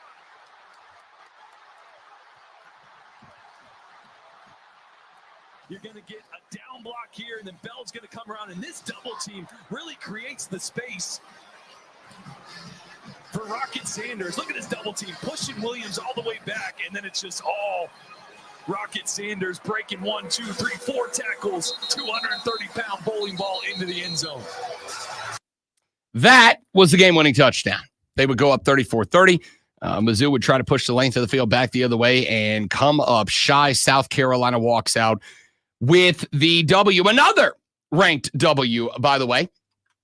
After the game, it was pointed out to Shane Beamer that was indeed the 3rd consecutive win over a top 25 team, the first time it's ever happened in school history. Here's the exchange he had with an intrepid young reporter after the game. Shane, you guys have defeated an AP-ranked opponent in 3 consecutive weeks for the first time in school history. What does that mean for the trajectory? Say that one more time. I like that. Say that more. You've defeated an AP-ranked opponent for 3 consecutive weeks for the first time in school history. Wow. I did not realize that. Was that in your game notes this week? Crap. Sorry. I dropped the ball, Fink. I had to think a bunch of stuff to tell the players with what we just accomplished, but I was probably right here, and it just got smeared with some of the Gatorade. What does it say? What's the question? I'm sorry. What does it say for the trajectory of the program? Yeah, we're on the right track. You talk about the young players we have in this program right now. The quarterback, Dylan, on and on and on. You talk about the recruits that are here tonight, the ones that are committed to us, the ones that we're recruiting. It just we're the best. I'll tell high school prospects and their families all the time that the best days of South Carolina football are right in front of us. And I truly believe that with the direction that we're headed right now. And you saw, there's been so many great moments from this season, and it's pretty cool to be a part of. Did you catch the voice of that intrepid young reporter? That would be Cole Bryson from Wire to Wire. That is absolutely correct, which you can hear right here on the Fan Upside every afternoon from 3 till 7 p.m. Cole Bryson and Diesel. Diesel making his triumphant return from vacation today. But yes, a clip of Shane Beamer that went viral on social media this weekend amongst the Gamecock fans, generated by our own Cole Bryson. Shane, you guys have defeated an AP-ranked opponent in 3 consecutive weeks for the first time in school history. Listen to the smooth, dulcet tones of one Cole Bryson. But he's absolutely correct. Do you think Cole pulled that stat himself? Do you think Cole Bryson knew that going in? Do you think Steve Fink hit him with that as he walked into the press room? Diesel got it for him. Okay, fair enough. Diesel texted Cole on vacation, was like, hey, you should ask him this. All right, either way, generates a nice little talking point from Shane Beamer there, and it's correct. They have. And again, I've already made my apology to Shane Beamer. I feel compelled to do it again, to keep it a buck with you, because post the Ole Miss loss, I came in here ready to kick stuff down. Just might be the best, not be the best expression to use with Shane. I came in here ready to flip some tables after that Ole Miss loss, because my thought was, how do you let it go that wrong? When you've got the momentum, how do you let it go that wrong? After the LSU game, how do you let it go that wrong? And Lonzo completely correctly said, hey, why don't you relax? It's one game. Said, I don't know, man. It's lack of discipline, lack of patience, boring, predictable play calling. Don't see development out of Lenore Sellers. Lonzo said, relax, one game. Let's see what they do coming off the break. They came off the breaks, different football team. Different football team. Got the win over Akron and have been a different football team. Now, I do want to point out that coming into this game, this was a top 25 Missouri team that was 7-2. And it wasn't like it was a bad 7-2. I mean, their two losses were bad losses. They lost to a Texas A&M team coming off a loss that was making its way back up towards the top 10, 11, 12, where they are now. It was to an Alabama team that had a couple of losses, was making their way back to the top 10, where they are now. Outside of that, they've sniped everybody else they needed to. Murray State, Buffalo, Boston College, and Vanderbilt. And again, like years gone by, that Vanderbilt win wouldn't be impressive. This year, pretty impressive win. It was right around the time that Vandy knocked off Alabama. They beat the Minutemen and beat them convincingly the way they should have, 45-3. They beat Auburn 21-17. They beat Oklahoma like they were supposed to. I'm not making the argument. I look at Mizzou, a team that I said to start the year, I thought was the most overrated team in the top 10, to be honest with you, to start the year. I did not think the Missouri Tigers were a playoff threat this year. And I took some heat for that. I don't think Eli Drinkwitz is cracked up to be a top-tier coach. I think he's good enough. But I think he's the type of coach that, much like Jimbo Fisher for many years, he's the type of coach that needs a generational talent around him to get it done. This is the same thing I said about Jimbo Fisher for years. This is why when A&M hired Jimbo Fisher, I told him at the time, you're not going to win under this guy unless he goes and finds a Jameis Winston. He found a Jameis Winston at Florida State. And by the way, what happened the second year of Jameis Winston once everybody kind of was able to figure out the way to stop that cat? Not much. Disappointing second year. So that's the category I put Eli Drinkwitz in. I think he's fine, but I think he needs a generational quarterback. And respectfully to Mizzou, I don't think Mizzou is the type of school that is able to go attract the type of recruits that are the most likely to become generational quarterbacks. They're going to have to be a team that stumbles into one. That being said, it's not a bad football team. They are the type of football team that is a good test. They are, as those of us that love professional wrestling would say, they are a spectacular mid-carder. They are a test mid-carder. They are the type of guy like Dolph Ziggler was for 100 years. If you want to know if a guy can go, if you want to know if a guy can carry a belt, if you want to know if a guy is a genuine marquee star, then you put him out in the ring with Dolph Ziggler. And you say, if you can go entertain this crowd, if you can be compelling with this guy, then we know you can go up a level. But if you can't go out there and be compelling with this guy, if you can't go out there with this cat and be entertaining, you're not it. How many guys did we see go out there, put on a program with a guy like a Dolph Ziggler, not make it interesting, and then they were gone? A lot. That's Mizzou. Mizzou is the Dolph Ziggler of the SEC. It's the type of team that if you go out there and make mistakes, if you go out there and you come out flat, if you're undisciplined, if your game plan isn't good, if you are not good, Mizzou's going to beat you. And if Mizzou beats you, then I know you're not there. I'm looking at you, Auburn Tigers. This is an Auburn team that ain't it. And there was a lot of optimism about this team coming into this year. And I was even ready to allow them to go through some growing pains. And I think they still are. But they lose to Mizzou, and I'm like, that's it. You lost to a mid-carder. You lost to a team that's frankly not that compelling. South Carolina figured out how to win. There were a couple of mistakes here and there, but they figured out how to gut it out. And the things that I have had concerns about, that is offensive line play. The lack of quality out of the backfield from Rocket Sanders. The painfully slow development of Lenora Sellers, a guy that we saw earlier in the year, I think genuinely has all of the necessary physical capabilities and I lean on physical capabilities because I had questions about his decision-making, his ability to see the field, yada, yada, yada. But I was questioning his development because there was a, to me, shocking lack of it. And so since then, Lenore Sellers has grown. 5-touchdown day. Lenore Sellers has grown. He's looked more comfortable. And I do think a little bit has to do, and this is kind of hearkening back to what we talked about with Cade Klubnik earlier in the show when we were breaking down Clemson's win over Pitt back in the first hour. If you missed it, you can go to thefanupstate.com, go to the podcast section, and pull up the first hour of the show. We talked about it there. We'll talk more about it coming up in about an hour from now when we talk to John Blau of the Post and Courier. Rocket Sanders, by becoming the bowling ball. And again, he only had, 53-yard rushing in this one. It was not his best day by any stretch of the imagination. But again, context matters. Go watch Mizzou's defense early in this game.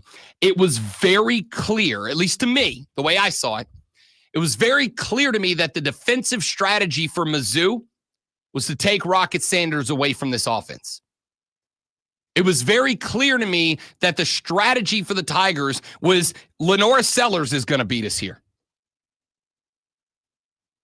Campbell and Simon and Harbor and Brown are going to beat us here. We're not going to let Rocket Sanders beat us because that's part of how that's a majority of the way that South Carolina's been winning these games. Is that they've been having Rocket Sanders in the clutch situations come through. Eli Drinkwitz boys said, "Hey, we're not going to let that happen. We're not saying you're not going to beat us. We're just saying if you are going to beat us, you're going to beat us with Lenore Sellers. You're going to beat us with that wide receiver core that we don't think can do it." Because go wide, just about every play, somebody was locked in on Lenore Sellers. Somebody was locked in on that cat. They weren't going to let him win. So in a situation like that, a defense is saying, we are going to have one less guy available in pass coverage on any play that Rocket Sanders isn't a pass-catching threat. We're going to take a guy out of the second level of our defense. And if you beat us, you beat us. But we're going to take a second guy. We're going to take a guy out of our second level. We're going to commit him to the running back. So if you turn and hand him the ball, there's going to be a guy in his face mask immediately. That's the strategy Mizzou came in with this. And for the record, it worked. I mean, they held Rocket Sanders to 53. It worked. The problem was Lenoris looks like a different cat. Lenoris looks like a dude who's seeing the field better, who's processing the field better, and to harken back to what I said about Cade Klubnik in the first hour, looks like a guy that has the green light to make things happen. Looks like a guy that has the green light. Hey, if it breaks down, you go. All right? If you look down the field and everybody's locked up, if everybody's locked up, that means there's a lane somewhere. There's space somewhere. Go find it. And he's looking like a guy that has gained when Lenore Sellers was running earlier in the year, it looked to me like Lenore Sellers was running as a panic last option. And now it looks to me like Lenore Sellers is running because he sees that's the decision to be made, right? This is the difference between a running quarterback and an escape quarterback. I can work with a guy. This is why I have praised Lamar Jackson for as long as I have. Lamar Jackson, for a guy that we view as a running quarterback, throws the ball a hell of a lot more than he runs. In fact, I get frustrated because there's a lot of spots where I'm like, dog, run. There's room, run. But he wants to throw the ball first. Lamar Jackson runs when Lamar Jackson sees the field opens up and realizes that running is the route here, right? I don't know how to explain this in a way that makes sense because I'm bad at this job. But to me, if I'm coaching a young quarterback, I want that quarterback to consider running as a route, right? As a route. If there was a wide receiver in that space, would you throw him the ball? And if the answer is yes, now you run. But if the answer is no, I don't want you running there, right? If you get outside the pocket, roll to the right, and you're looking and you say, all right, I got a beat on the first down marker. But there is a linebacker right there. If there was a wide receiver in that spot, would you throw the ball? If the answer is no, don't run, right? Fine. That means there's a guy somewhere because that space is covered. That space is covered by somebody who is not covering a wide receiver. That means it's likely somebody's going to be somewhere. Lenora Sellers looks like on the run, like he is considering the run a route at this point. He looks like he is considering the space that he would run into a route. Now, still willing to drop the shoulder, and I give him praise for that, man. He runs physical, ain't no doubt. He runs in a way that linebackers have to recognize, I'm getting punished. This isn't a free hit. This is a physical tackle. But the way he's seeing the field is there. Texter said development is painfully slow. He's a redshirt freshman playing in the SEC in a year that might be the deepest, strongest conference of all time as far as ranked teams go. I get it. But I was talking about looking at games like Old Dominion. When I see those games and I don't see progression, I'm not asking for Lenora Sellers to be all SEC. I was asking, can I look from week 1 to 2 and say he's made progress? Can I look from 2 to 3 and say he's made progress? 3 to 4, he's made progress. And the answer early in the season was, not in my opinion. Not in my opinion. Can I say from week 6 to now he's made progress? Oh, hell yeah. Absolutely. And again, I wasn't beating up Lenora Sellers early in the year. I was beating up Dal Loggins. I was beating up Shane Beamer. I was going, you got this guy that's got all ACC potential in him. I can see it. But I don't see him getting better. And this is a dude that, and I say this respectfully, but I mean it. And Gamecock fans, tell me if I'm wrong here. I see in Lenora Sellers, greatest quarterback in the history of South Carolina football. And I know you guys got some doozies in there. I know you got some names. Lenora Sellers has the raw talent to be the greatest quarterback in the history of this program. I believe that. But when I don't see the progression from week 1 to 2, 2 to 3, 3 to 4, that's disappointing to me because for him to get there, you've got to grow him. I think the last 4 weeks, we can say he absolutely has. And as he has grown, it's opened up the field. So when Mizzou says, hey, we're taking Rocket Sanders away from you. And by the way, what a scheme on that shuttle pass, on that underneath pass to Rocket Sanders. What a scheme. You run everybody out to the right. You take the linebackers with you. Rocket hits the steps, cuts back, bang, just a little toss underneath. And you're basically saying to him in that spot, you're going to have to win a one-on-one battle here. Maybe 2. You're going to have to beat 1, maybe 2 to get to the end zone. And that man just said, I'm a bulldozer. I'm a steamroller, baby. And took it to the goal line. Phenomenal. Great scheme. You took advantage of what Mizzou was doing. But Rocket Sanders played off the advantage Lenora Sellers created by being the threat he's become. I got to give props. I got to give props to Shane Beamer. I think you got to give props to Dal Loggins, and you got to give props to Lenora Sellers because what those 3 have done the last 3 weeks opened up that touchdown for Rocket Sanders. And props to Rocket Sanders for winning the battle to get in. All right, we got John Blau coming up in a little less than an hour. We will talk about the Clemson win over Pitt when we come back here in a minute. We got your audio blitz, the best audio we heard since last Friday. We have got your NFL scoreboard rundown, some shocking results from the NFL. We'll get to that coming up here in just a minute. All of that after the Lombardi Trophy winner of Sports Flashes, Lonzo.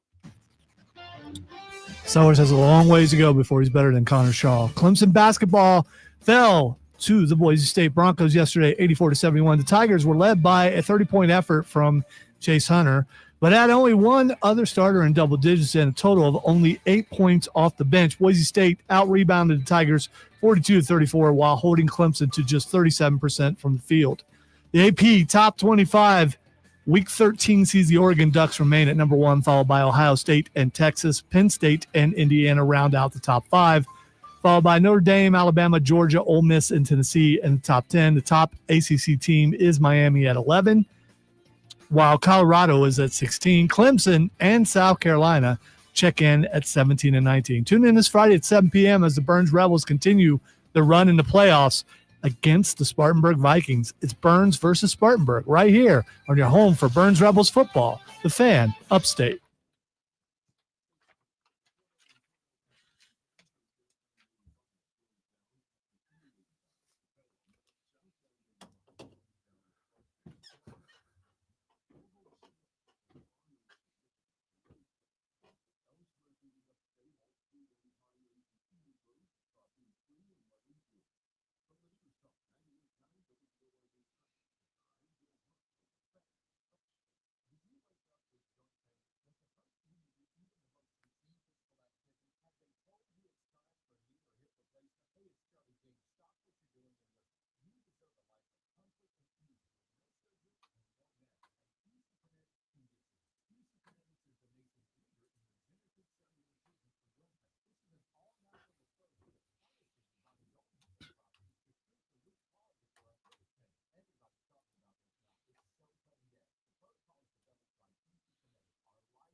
They drafted him, and he just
Yeah.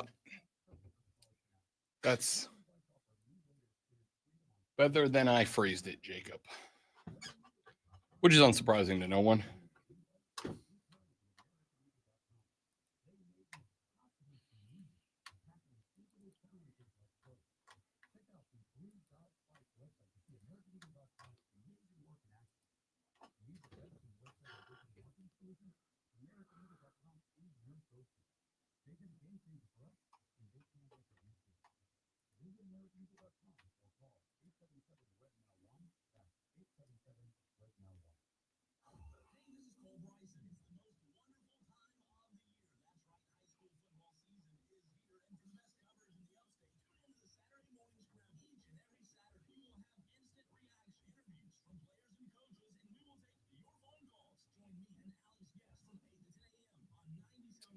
I don't know, Mike. Like I said, I think you, much like I said with Mizzou, Pitt this year is kind of a mid-carder. And sometimes you got to go out there and have a slugfight to win. But I thought Cade putting the team on his back in that spot was fantastic.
Here we go. Hour number 3 of the Rob Brown Show goes now. This is the Fan Upstate. Welcome back, ladies and gentlemen. Rob Brown, the Great One Lonzo with you on an Upstate Monday AM, wherever you may be listening around the world.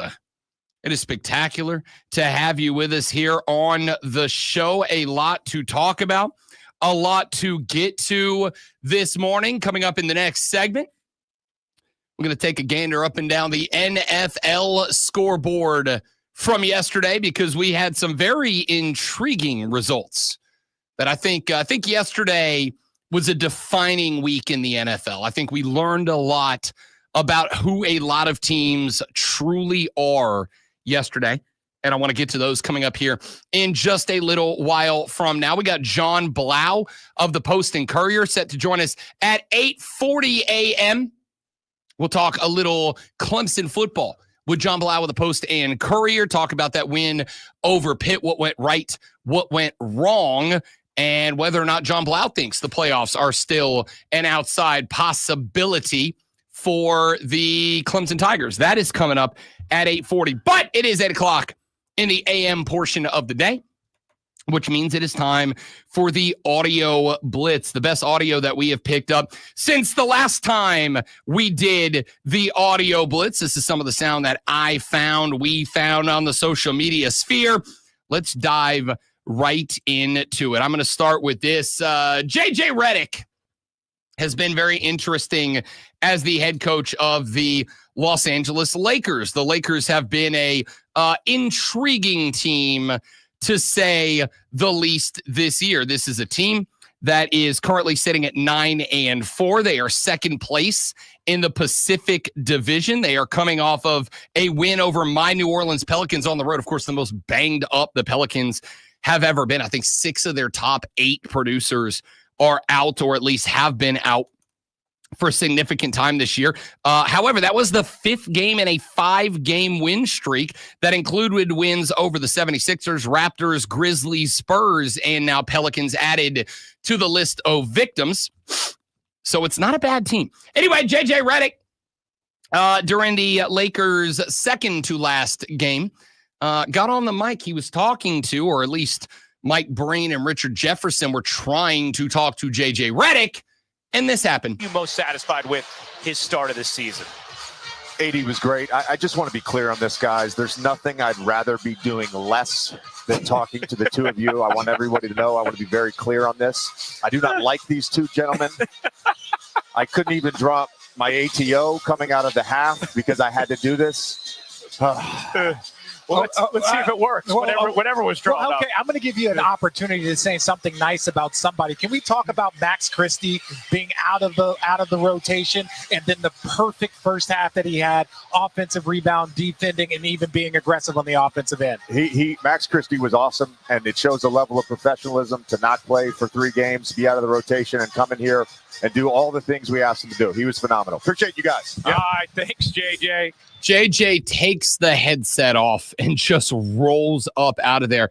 And my favorite thing about this, and I think Lonzo will tell you as much as anybody, the art of a wonderful troll is to leave and have that person be unsure unsure if you were being serious or not, right? I heard that. And I have no idea if JJ Redick really dislikes Mike Breen and Richard Jefferson, or if he's like super good buddies with them and was just having a chuckle. Didn't he used to work with them? I believe he did. So that's what I took it as, him messing with them. That was my initial reaction. When I heard the first part, when he's like, let me just be clear before we start, I don't like these two gentlemen, and I'd rather be doing anything than talk. That's a buddy thing, right? I would rather do anything than talk to you right now. That's a buddy thing. But at the end of the year, he answers one question. And when I tell you he took the headset off, great, when it wasn't like a thanks, guys, and like take it off. So he ripped that thing off and was gone out of camera view before Breen and Jefferson could say anything, like at all. The first half I thought was buddy. The second half looked like a coach that was ready to go coach and stop doing a media interview. And I will give JJ Redick credit for this. Do I think he's there because of LeBron? Yeah, absolutely. Absolutely. I don't think JJ Redick has that job if LeBron James doesn't want him there, for sure. La GM, without a doubt. That being said, I've kind of enjoyed JJ Redick as a coach. I've kind of enjoyed watching the Lakers play, which is not something I've said in a very long time. And I enjoy watching the Lakers play because the combination of head coach JJ Redick and also head coach LeBron James, they're actually scheming some stuff up. Like, this team is actually a well-coached team right now, or at least they operate like a well-coached team. which we talked about JJ Redick when he got the job. It's like the one thing I could say about JJ Redick, he's the only NBA analyst that was going that I listened to talk, and I'm like, this guy gets it. I think every other NBA analyst is dialed in on superstars. They want to talk about the individuals. They want to talk about LeBron, and they want to talk about Ja Morant and Steph Curry. And I mean, that's fine. The NBA has morphed into a game that is more about the players than the game, for sure. But JJ felt like the one guy that wanted to talk basketball. And I think he's coaching that way too, which I really do appreciate. All right, a little bit more sound that I got to over the weekend. Let's go. You know what? I wasn't going to go with this clip, but I will here because I think this is a big part of it. Kendrick Perkins was on a podcast this past weekend, the No Ball Podcast, and he was talking about what I think is the origin of issues like we just talked about. How many former players do y'all see now coaching their son's team at AAU? Teach them the right way. I was doing it. I didn't want to be coaching. But I can't sit back on the sideline and watch somebody else coach who's not teaching these kids how to play the game the right way. So all of a sudden, now I didn't accept another job I didn't plan on doing to go out here and try to, for free. For free. Real talk. And like, you know what I mean? Like same thing. Same reason why I coach, bro. Yeah, because it's like quality of coaching is and there's some good ones, don't get me wrong. But if I offend you by saying there's some coaching or the AAU is because you're I honestly, I don't have a problem with the take. I don't have a problem with the take. I have not coached in a long time, so I guess maybe to some degree I'm being hypocritical here. I used to coach basketball for a lot of years. I coach youth basketball. I'll say youth. I'm talking like elementary, early middle school basketball.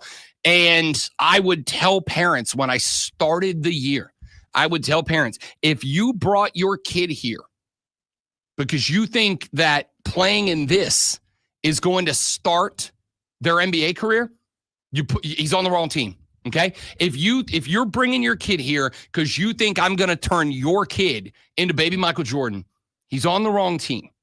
The team that I'm going to coach is going to be a good basketball team, and we're going to play basketball. We're going to play team basketball. It's not going to be about now. If your kid stands out, your kid's real good. Sometimes the team's job is to give that one kid the opportunity to really shine, to put their talent on display. But I have watched a lot of youth basketball teams that I feel like have gotten into that mindset that I just talked about with a lot of commenters. Basketball is 5 one-on-one games. It's not. It never has been, and it never should be. Part of the reason the Lakers are 9-4, when half of those same analysts were predicting that this team was going to be like a 500 team all year. And I'm not saying that they won't, because we haven't gotten to load management season yet, except for Joel Embiid. But right now they're 9-4, and they've got some pretty good wins in that 9. Because I genuinely believe, and this is what I said when JJ got the job, if he got this job because LeBron wanted him, which I think is probably true, LeBron's also the guy that's going to go to everybody else on that Lakers team and go, what that guy says goes. Okay? My edict is that his edict goes. And this team is playing good. Now, sometimes that basketball is create an ISO for Anthony Davis, create an ISO for LeBron James, create an ISO for D'Lo, whoever. That's part of it.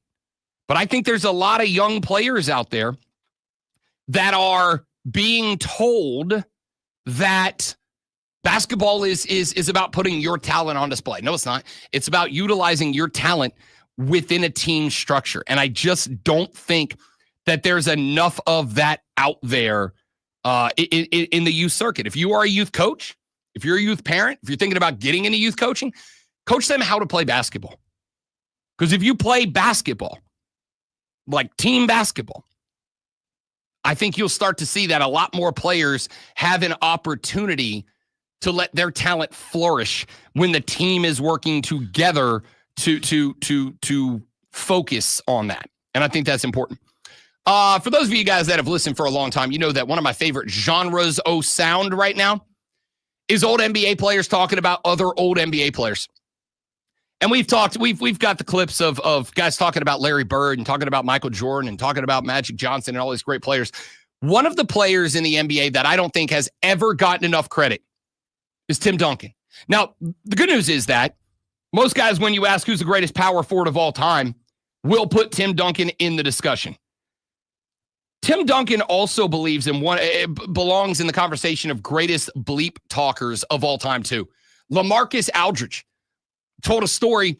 He got asked, who was the first NBA player that truly gave you your welcome to the association moment? And he described what I think might be my favorite one of these, that bleeping guy stories, talking about Timmy D. Who was the first person in the league to bust your ass? I've seen y'all ask people this. If you talking about a game, Tim Duncan. Big Funder. Mr. Big Fundamentals. Gave me like 14 straight points and then hit me on the butt and said, "You gonna be okay?" I was like, "Man, don't touch me, man." Now I remember the story. So he gets the back screen to the block. So I fight through all the screen baseline. Yeah, I fight through all the screens and I beat him there. I'm waiting for him. Yeah, you ain't going nowhere. Boom, bump me, right hand. Okay, cool, come back. Same play again. This time he spins to the baseline, that little one-handed, like little flip shot. Okay. Yeah, it's like, okay, that's 4. So then they keep running it again. 8, 10, 12, and then timeout. I come to the side, I'm like, "Nate, are you gonna help me?" He's like, "Hey, you can't stop." I'm like, "What? Like, let's double team." He's like, "You smart. Like, if we double him, so let's jump him. Yeah. Let's jump him." Straight up. So he's like, "If we double him, it's gonna be 3s. If you get your ass busted, it's just 2s." I'm like, "But this is embarrassing. Like, we got 12 straight points on you. Like, you want some help?" Didn't say nothing the whole game. No, he was encouraging me the whole game. Keep trying. You got this. You got it. You're going to get better. There is nothing I love more than Tim Duncan running up 40 using the same move over and over and over on LaMarcus Aldridge, and where most players would have turned around and be like, "Yo, I'm roughing you up. Where you at? What are you doing? I got you. I'm dropping another 2 on you next time down. I'll tell you what I'm going to." No. Tim Duncan was telling LaMarcus Aldridge, "Keep it up, buddy. You're going to be okay. You're going to be fine." Giving him the old good game butt tap. "Hey, nice job. Keep it up. You're going to be good. You're going to be..."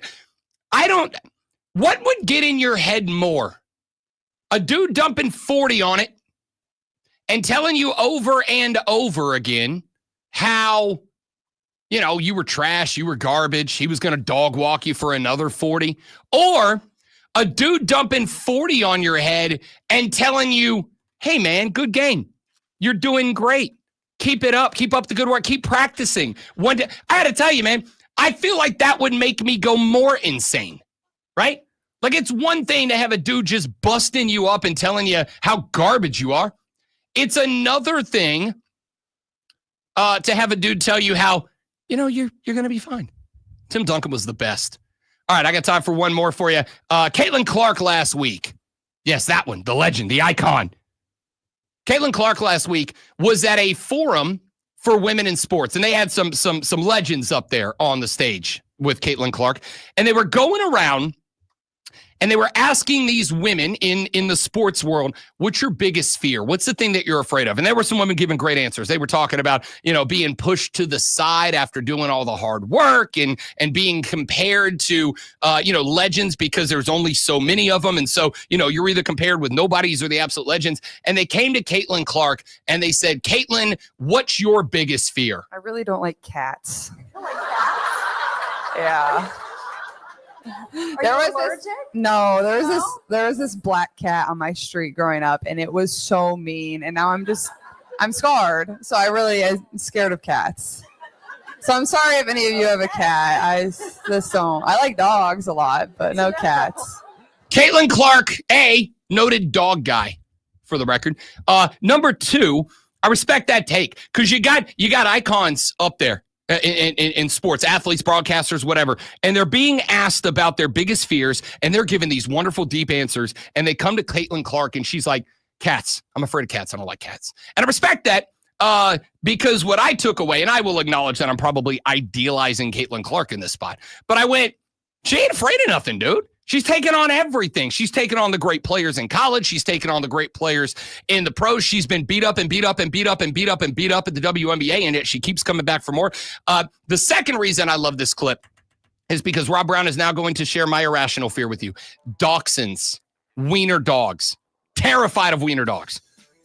My buddy Nick Thomas had a wiener dog named Baron when I was like 7 or 8 years old, and Baron bit me on the arm and ripped a chunk of my meat out one day. And I have never been able to recover from that. So, Caitlin Clark, please know you are not alone. Because I'm afraid of wiener dogs. To this day, if I go to the dog park and there's like 10 Great Danes, I'm like, let me play with the dogs. Those seem like very good boys. I want to play. If I go to the dog park and there's a wiener dog, I'm like, babe, you take Remy out there and run. I'm going to be at the bar away from that monster of evolution. All right, when we come back, let's take a look at some of the big NFL stories of this past interesting weekend, including breaking news from Adam Schefter. Hey, the family's getting back together, huh? Talk about that when we come back on the Rob Brown Show and the Fan Ups and in the Fan Upstate. QC. All right, guys, one more live and we're back. Stay right there for me, please, and thank you.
Absolute disrespect, James. You are absolutely correct.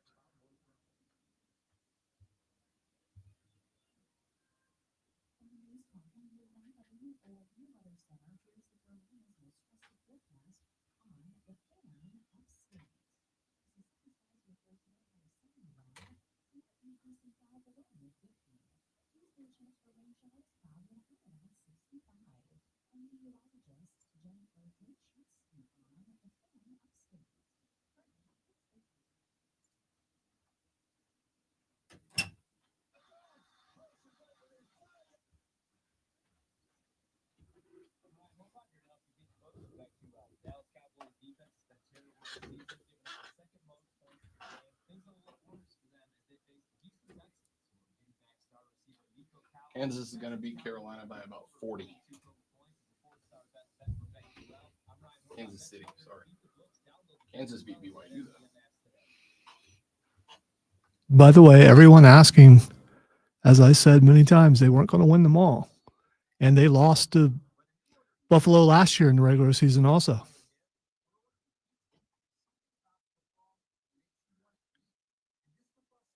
Friend of the show, Jack, who is a Buffalo fan, said, I would lose to them by 90 in the regular season if we could just freaking get by them once in the playoffs. That's all that matters.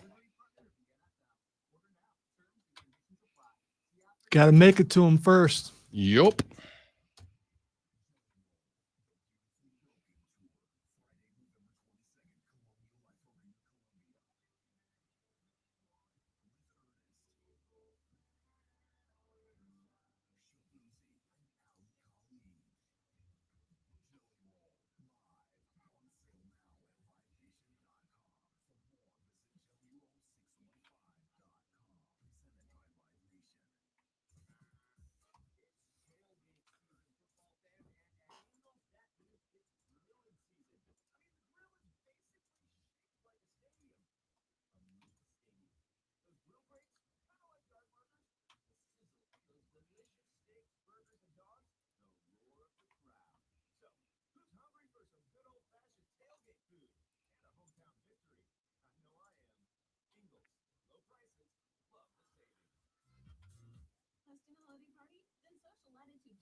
Gas, Steven.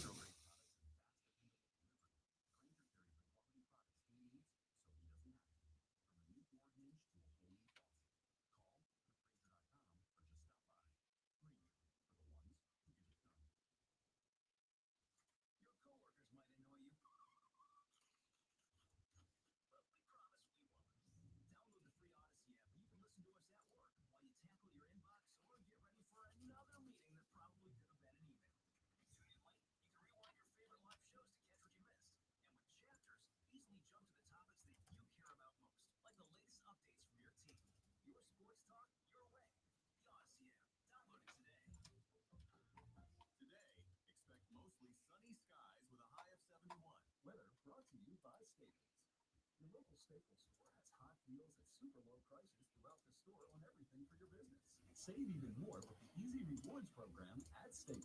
Sponsored by eBay. We all got a thing. Yes, even you.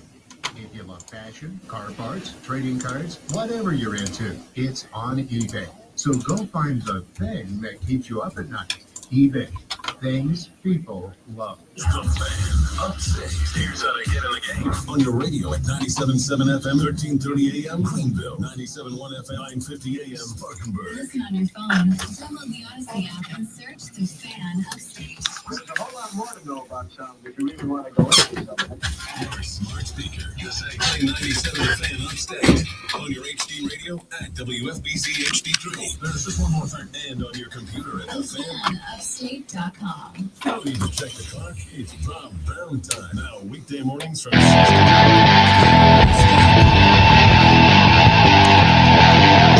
Very interesting weekend across the National Football League.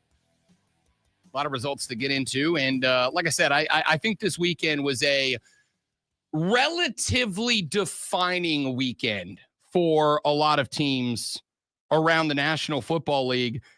Perhaps none more so than the New York Football Giants. The Giants apparently have decided it's time to make a change. The New York Giants are going to put Danny Dimes on the bench. And where are we going? Tommy DeVito. Hey, Tommy DeVito is back. The NFL's it's just about to get better, is all it comes down to. The Giants are about to get, but the NFL is about to get better when Tommy DeVito is a member. Mainly because I just get to pretend that he's a character on The Sopranos who happened to make his way to the NFL. Huh? He's going to end up meeting Christopher. He's going to end up meeting Tony. They're going to have some conversations about offensive strategy, offensive concepts. I can't wait to see. What is Sal going to have to say about time? I can't wait. The Giants have the Buccaneers coming up this weekend. They were on the bye this week, as well as the Carolina Panthers after taking that overtime L to the Cats last weekend. The Giants have lost 5 in a row, including the Bengals, Eagles, Steelers, Commanders, and Panthers. So they turn to Tommy DeVito. That, according to Adam Schefter, as of just mere minutes ago, we can define that team as a failure. The Dallas Cowboys, we'll find out tonight. I mean, I right now, I don't know how you go against the Texans. They are a 7-point favorite over Dallas tonight.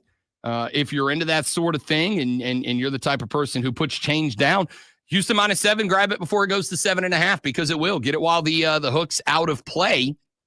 And we'll see how that plays out. Total's only at 41.5, which tells me that not much is expected out of the Dallas offense tonight. And I wouldn't be shocked if that under's in play even at 41.5. Most of the games hang out around 40, 44 to 48. This one at just 41.5. Very, very interesting number. We'll find out what the Cowboys are tomorrow after they play the Texans tonight. But let's look around some of the rest of the scores from the weekend. Eagles knock off the Commanders. I was very high on the Commanders. I got to tick it out that they win the NFC East. And I'm not giving up on that yet. But it feels to me like maybe the preseason excitement, maybe the excitement generated by Jaden Daniels and the start that he had to the season, maybe that's off the apple a little bit. Or is it the flip side of that coin? And I do think it's a healthy combination of both. Maybe the Eagles just are good. Maybe the Eagles just, had a crap start to the season, but they're 8-2. Like, even if you say a bad start to the season, yeah, they took 2 L's in the first 4 weeks. Both to the NFC South, the Falcons and the Buccaneers. But they reeled off 6 straight. They've reeled off 6 straight. Now, again, not the most impressive 6 straight. And this is why I think it's a mix of both. The Browns, the Giants, the Bengals, the Jags, the Cowboys, and the Commanders. It's not exactly a who's who of Super Bowl contenders, but it is the NFL. It is hard to win that many in a row. And the Eagles have done it. So I think it's a little mix. I do think there's been a step back for Washington. I do think there's been a step forward for Philly. What about the Browns and the Saints? 35-14 is your final in that one. Look, I've been saying the whole time, Dennis Allen's a problem. Dennis Allen's a problem. I don't think Dennis Allen's a bad guy by any stretch of the imagination. But that football team clearly had no belief in, faith in, confidence in Dennis Allen as a leader. Dennis Allen's gone. Darren Rizzi's won 2 in a row. It looks like a different team. Now, granted, it took 21 points in the fourth quarter to break that thing open to a 14-35 game for New Orleans. But there are games gone by where that fourth quarter wouldn't have happened. And you'd have been in a shootout with Jameis Winston. I mean, you still were. He put up 395 yards and a pair of touchdowns. But I don't know. The Packers, they go gut the Bears. I think this says more about the Bears than the Packers. This team's just bad. Blocked field goal to end up losing it. Second blocked field goal for a loss. Jacksonville, it's a garbage team. Defined officially. Detroit, I think Detroit's the best team in the NFL right now. And it's early, right? We still got, 6 more weeks of regular season football, 7 more weeks of regular season football. And we all know exactly what Kansas City is. As Lonzo pointed out to the folks on the stream during the break, they were never going undefeated. Nobody's going undefeated. Welcome to the NFL in 2024. You will never see another season-long, wire-to-wire undefeated team ever again. It's not going to happen. But right now, if we lined up those two teams, I think Detroit's a 10.5-point favorite. They're the best team in the NFL. Vikings 23, Titans 13, Dolphins 34-19 over the Raiders. And they're 4-6. Like, they look more like the old Dolphins, but this said more about the Raiders are garbage, man. Like, I'm going to tell you right now, I don't think the Carolina Panthers are the worst team in the NFL anymore. I think the Vegas Raiders are at this point. And I don't know how to fix them. I mean, I do. It's the same with the Dallas Cowboys. The owner's got to go. Problem is, owner ain't going to go. So what do you do? I don't know. Rams gut one out over the Patriots, 28-22. Again, I'm not like a lot of people last week going into this week. Oh, the Rams are back. I'm not ready to go there. By the way, 28-22, and it took a gut catch from Puka Nacua to get them there, to get out a win over the Patriots, who, by the way, also are not the worst team in the NFL, as I thought they were going to be. 28-27 Colts over the Jets. A little bit of both. I mean, Anthony Richardson, I asked Hayden Mario last Thursday, I'm like, do you think that Anthony Richardson had the opportunity to actually learn on the bench? He said no. I disagreed. I'm like, yeah, I mean, listen, sometimes that's the type of thing it takes to get the wheels spinning. And it did. And also the Jets are bad at 3-8. They're cooked. They're done. 18-16, Steelers beat the Ravens. We're going to talk more about the other games on the schedule coming up here in just a couple of minutes. But when we come back to college football, back to the Clemson Tigers, John Blau covers the Tigers for the Post-Courier. He joins us every Monday around 8:35 to talk Clemson football. We will talk Tiger athletics and the dub over the Pitt Panthers when we come back. Lonzo's on the ones and twos, making the show sound as good as it does. I am Rob Brown. We're back with John Blau after this on the Rob Brown Show in the Fan Upstate. You're live. All right, guys, live reading. We're back with John after that. Stay right there for me, please, and thank you.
Every Monday morning at this time, we welcome into the show a reporter who covers the Clemson Tigers for the Post and Courier. Joins us now on the phone lines. He is John Blau. Happy Monday, John. How we doing, big dog?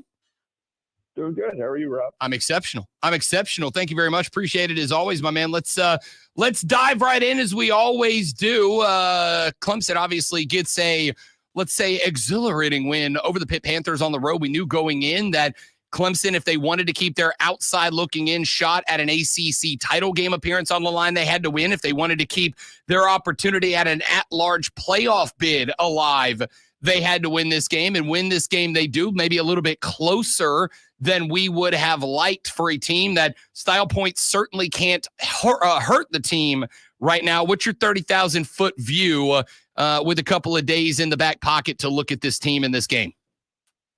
Yeah, I mean, a win's a win. All's well that ends well, I guess. I mean, obviously it was very ugly in that second half. I think they were getting outgained something like 215 yards to 27 before that. That final drive by, Cade Klubnik, that 50-yard touchdown run. So just a lot of question marks about the offense, just in terms of how up and down they've been. I think Dabo Sweeney yesterday was even talking about he didn't really feel like the play calls or what they were doing offensively was really giving their playmakers a chance to, make plays in that second half. Almost lose to a team that's starting its backup quarterback, who was, I think Nate Yarnell was 4 of 12 against Virginia the week before. So a little alarming that they almost lost that game, but to have the resilience to, kind of shove aside all the bad stuff that happened in that second half and put a drive together and have a big play from Cade Klubnik to win it. It's better to win it at the end than to lose it. So, like you said, keep alive those outside, hopes of getting in the ACC title game, maybe the college football playoff. But yeah, definitely a little bit of a shakiness there that they're going to have to kind of shake off here down the stretch. Talk to me about the play calling. We've gone back and forth, and I've floated the thought in the past that maybe Dabo stayed involved in the play calling alongside Garrett Riley, maybe in some spots even kind of took it over. We have seen him hovering around the huddle the last couple of games. If he had complaints about the play calling, do you think it was specifically about Riley's play calling, or was that just kind of a more broad view about an offense that really kind of never took off in the second half? Yeah, I mean, I would think if he's saying that he didn't like some of the choices, that it would be that he didn't make those choices, and he's got a second guessing them at the end of the day. And you talk about him hovering a little bit. Maybe that is a little bit of anxiousness from Dabo in terms of wishing some things were done differently, and maybe he had inserted himself a little bit more in some places. It's not very specific as to what he was talking about. He didn't go into detail. But I mean, if you look at, a guy like Antonio Williams had 113 yards in the first half and then ended up with 149, I think. So not as active in the second half, and obviously running the ball. The offensive line issues. You wonder how much that impacted things, but to only get Maffa for 17 yards on 17 carries, not very good. But yeah, I mean, it sounds like Dabo is second guessing some decisions that were made, and I'm sure he'll speak with his staff about those, and they'll try to get them corrected. But what exactly they are, he wasn't very specific about that. Yeah, and you mentioned Phil Maffa and the lack of production, and this comes in a week where Dabo had multiple times last week pointed out Phil Maffa and the production that he's been able to generate and how big of a piece he's been in this offense. Do you attribute that to a banged-up offensive line? Was it just not enough carries? I mean, he had 17 touches in this game. I know some of his bigger games, that number's been up closer to 25. Is there anything specific you attribute the disappearance of Phil Maffa in this game to? Yeah, it's hard to overly, blame either play calling or whatever when you have an offensive line that shifted 4 out of its 5 pieces after the first play of the game. I mean, you got Walker Parks playing a right tackle. That's the first time in 3 years. You got Blake Miller playing left tackle for the first time in his college career. You obviously flipped the one guard, Harris Sewell, to the right, and then Trent Howard to the left. And trying to have continuity in that situation is difficult. But at the same time, you look at some of the play calls. I mean, that fourth down play call, I don't know why you're running a toss to the boundary, or there's not really much room for Phil Maffa to get around Pitt's defense. I don't know. That's maybe one of the things that Dabo's a little frustrated by. It felt like some of the play calls, specifically that one, maybe there could have been some different schemes used that could have made it easier for the offensive line to get some things going. Whether you simplify things or you run in a different direction. Maybe there was something there that Dabo saw in film that we kind of were just running right into the teeth of Pitt. I would need to go watch it a little closer, have them tell me what to look at, because I'm not sure I would know right off the jump just from watching it. But yeah, I mean, it's probably a combination, but I would be hesitant to overly attribute it to play calls or whatever, given the situation with how many pieces they had to move around up front. So you have to give kind of a little bit of a caveat there. John Blau from the Post and Courier joining us here on the Rob Brown Show, as he does every Monday at this time, to talk Clemson football. Talk to me a little bit about Cade Klubnik, 27-41, 288, a pair of touchdowns to Antonio Williams. He also had 41 total yards of rushing, of course, 50-yard touchdown to wrap that game up. There were spots to me in this game that I thought we saw the Cade Klubnik of 3 or 4 weeks ago when we were talking about a potential outside shot at a Heisman nomination. And then there were a couple of spots where maybe Cade looked like he was a little bit less confident than he has been in weeks gone by. Was that a result of anything particular on the field? Do you even agree with that take about Cade Klubnik? Yeah, I mean, in the third quarter, I think he was 3 of 8 for 11 yards. I mean, that's not going to get it done. But in the first half, I mean, I think he was about as good as he's been in a half all year. And we all obviously think of that App State game where he absolutely torched that secondary. I mean, he had a chance to have about 300 yards passing in that first half if a few drops aren't made there. I mean, pretty much 20 of 26 for, I think, 230 yards or something like that. And half of those incompletions were drops. I mean, and one to Jake Browning still way down the field. So, they had a chance to get even more in that first half. Didn't quite get it. And then, yeah, you have to wonder, again, with the offensive line, particularly on his right side. I think I saw PFF numbers, and I think Walker Parks gave up like 5 pressures at right tackle, and Harris Sewell gave up 4 at right guard. I mean, that's 9 times you're getting pressured right in your face on the right side of the line. And so, I mean, that makes it hard. Again, Dabo talked about play calling. Maybe they weren't doing things quite to take advantage of the coverage that Pitt was giving them. There might have been some issues there. But yeah, I mean, you have to give Klubnik credit. I mean, again, started the game really well, and obviously with the mega play at the end, getting upfield on a QB draw, noticing that TJ Moore has that Pitt defender sealed off, getting up the field, going 50 yards to the house. I think Dabo said that was the longest game-winning touchdown play that Clemson's ever had within 2 minutes. And so obviously a heroic effort there. You got to give credit for that. But again, ups and downs. But they got a week against the Citadel to figure it out before they got South Carolina coming to town. That will be an epic showdown.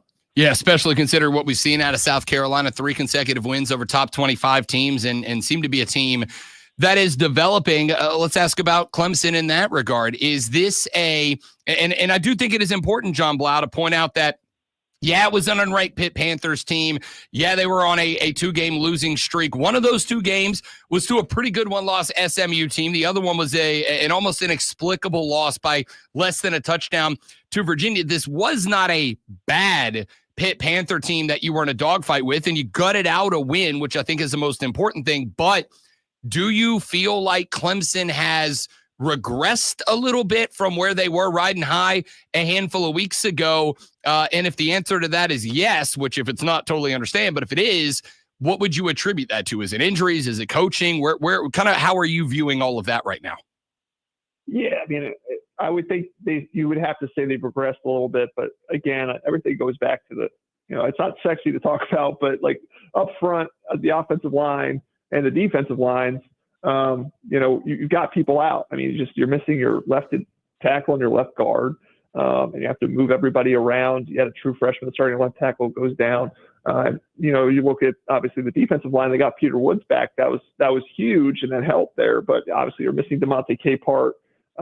He's a game wrecker on the interior. You're missing Wade Woodaz at linebacker. They're just missing a lot of guys. So it's hard to say that they've regressed in terms of how they're playing and their confidence being gone or whatever. I mean, you're dealing with a lot of missing pieces.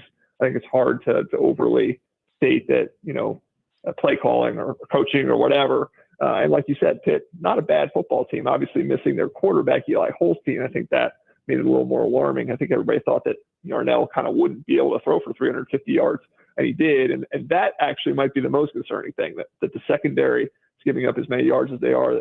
They were having a pretty good year, but not in that game at all. And so, that's concerning. But again, the offensive line, you get healthier, you protect Cade Klubnik better, you give him more time to operate in the pocket. The receivers start making a few more plays, stop dropping the ball.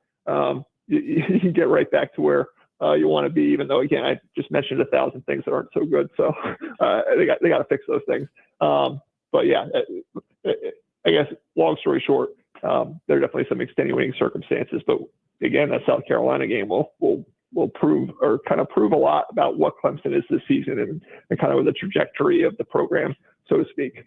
Cade Klubnik with that 50-yard touchdown run that effectively wins the game for the Clemson Tigers. John Blau, I know this past off season, Dabo Swinney told a lot of folks, including us here on the station, that he wanted to see more out of Cade's legs. He wanted to see Cade run the ball.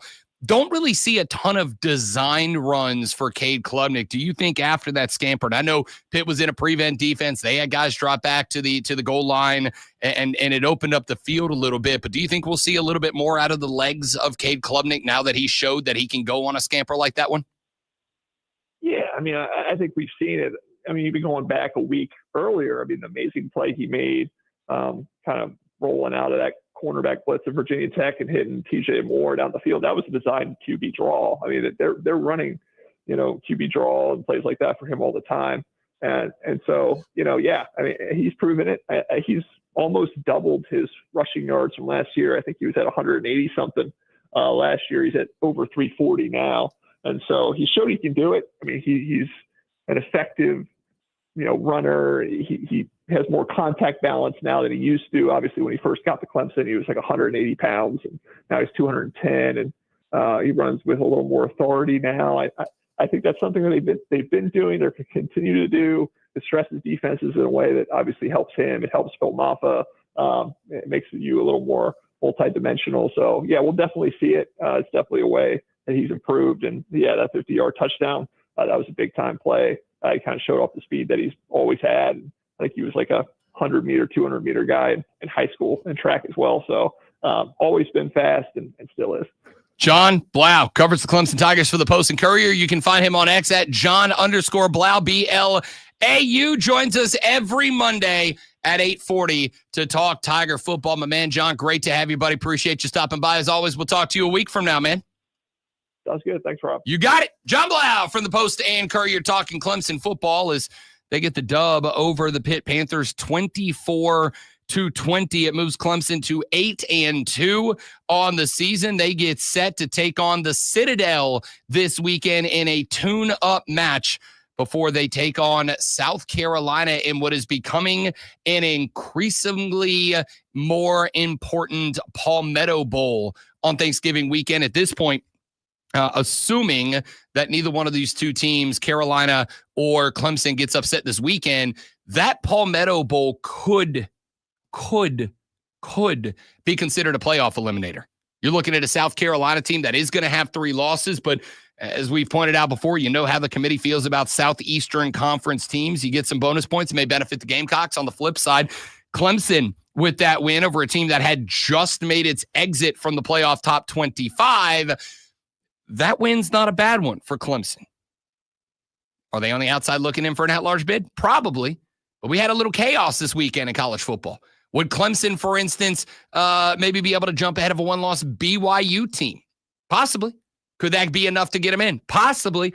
But one of these two teams will see whatever fading hope they have fade completely next weekend when they square up in Death Valley. All right, we got to run to a break. When we come back here in just a minute, Let's take another look up and down the college football scoreboard for everybody we haven't talked about yet and what it means as we get set for our playoff rankings to drop tomorrow night. One more look up and down the NFL scoreboard as well. All of that as we wrap up the final hour of the show. All of that after Lonzo charms you with this Sports Flash.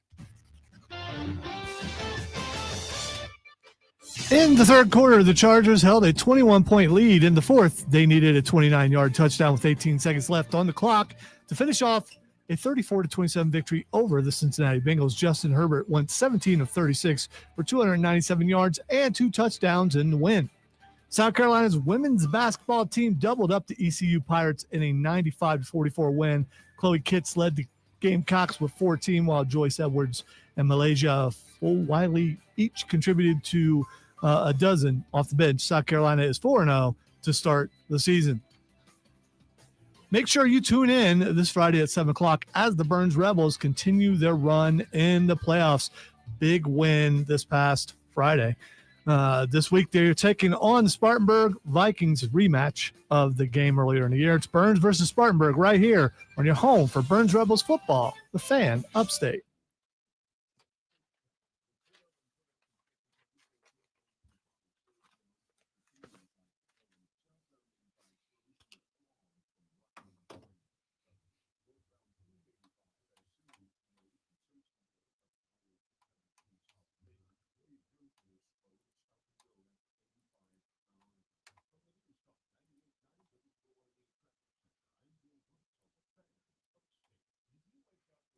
By the way, I'm just knowing my role and see hour one or listen to hour one, and you'll know why.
When it comes to the best sports talk anywhere, listen to the Fan Upstate on Odyssey no matter where you are. In the car, at home, at work. Download the free Odyssey app on your phone. Search the Fan Upstate and you're in the game. Hey, now we roll. The Fan Upstate. Your morning jolt of sports. It's the Rob Brown Show. Damian Priest, WWE World Heavyweight Champion, joining us here on the Rob Brown Show in the Fan Upstate. So you went from the Indies to NXT to now being on the main roster. Crowd size moves up, up, and up. What's that like, the transition from NXT to WrestleMania? Man, yeah, when I started in the Indies, I mean, I performed in front of like 5 people for a hot dog and a handshake. You know what I mean? And then from there to go to NXT, and, you know, our TV studio setting was a few hundred people, and it was loud, and I was like, oh, man. And now I just finished winning the world title for more than 70,000 people live in Philadelphia. I mean, it's crazy. You know what I mean? To go from one end of the spectrum to the other, it's humbling, you know, to see how many people know who you are. It's just mind-blowing to me. Don't hit snooze. Hit play. The Rob Brown Show. Now morning 6 to 10 on the Fan. The Fan Upstate. Simpsonville, Malden, Boiling Springs. You're in the game. 97.7 FM Greenville, 97.1 FM Sparks. Streaming everywhere on the Odyssey app. Wire to wire with Diesel and Cole Bryson. Turn on, leave on. I got serious beef with the NFL and whoever runs the jury, who picks the jury, and the state of Texas, whoever this is. Tom Brady's football kicker, I have him in 6 of my 7 leagues. He's the best kicker in every fantasy football league.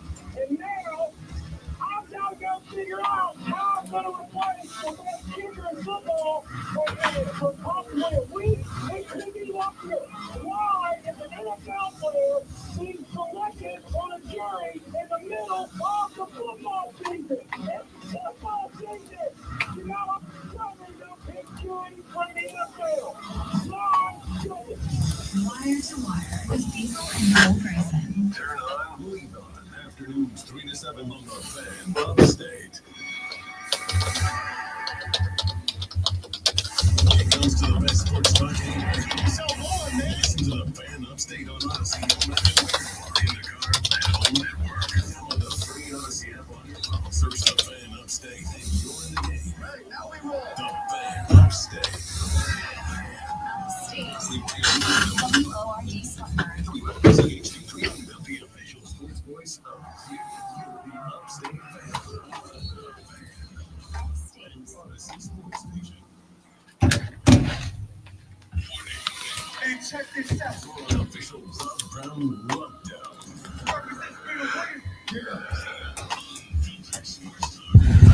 Wait for the Carolinas. This is the Rob Brown Show. Rob.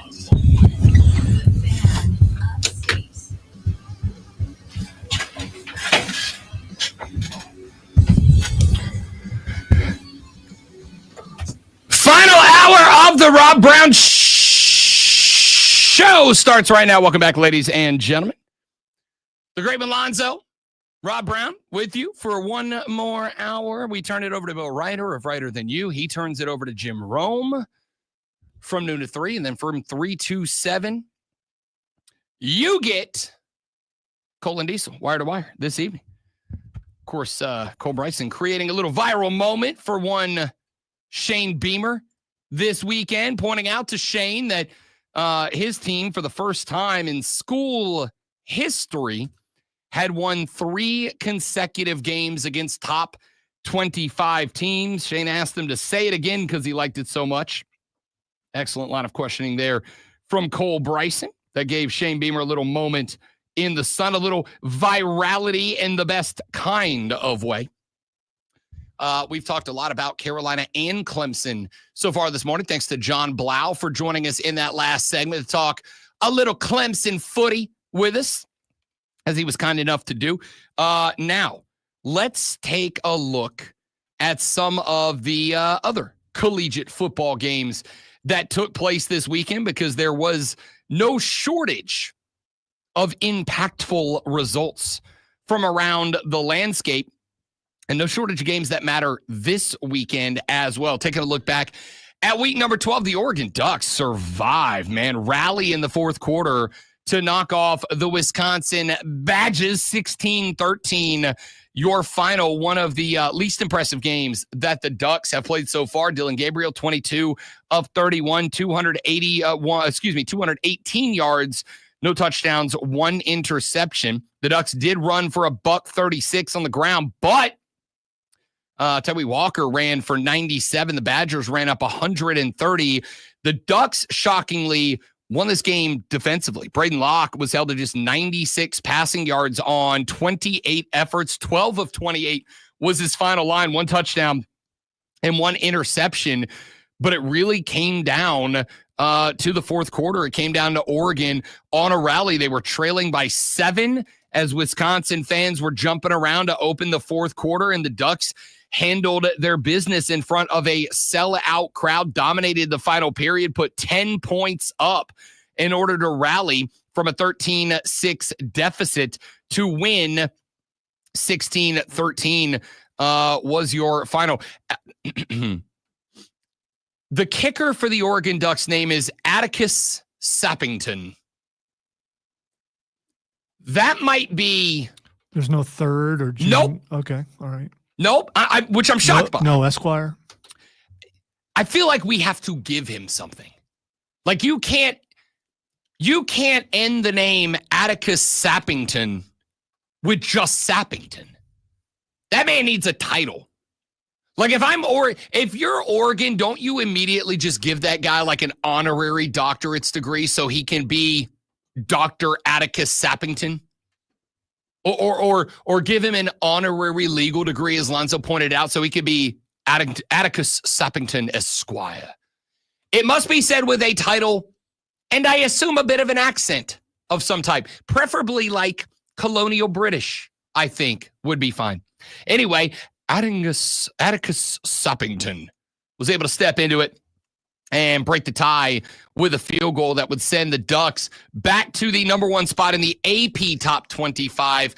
All 62 votes go Oregon's way, but the Buckeyes 31-7 win probably could have been more, Zoe, because Will Howard dropped a dime in this game that got taken off the board early that would have put the Buckeyes up. I don't remember if it was their first or second drive. But Will Howard, who has been, I think, kind of the whipping boy of this Buckeye team, right? We all know what Judkins and Henderson can do out of the backfield. We all know what defensively this team can do.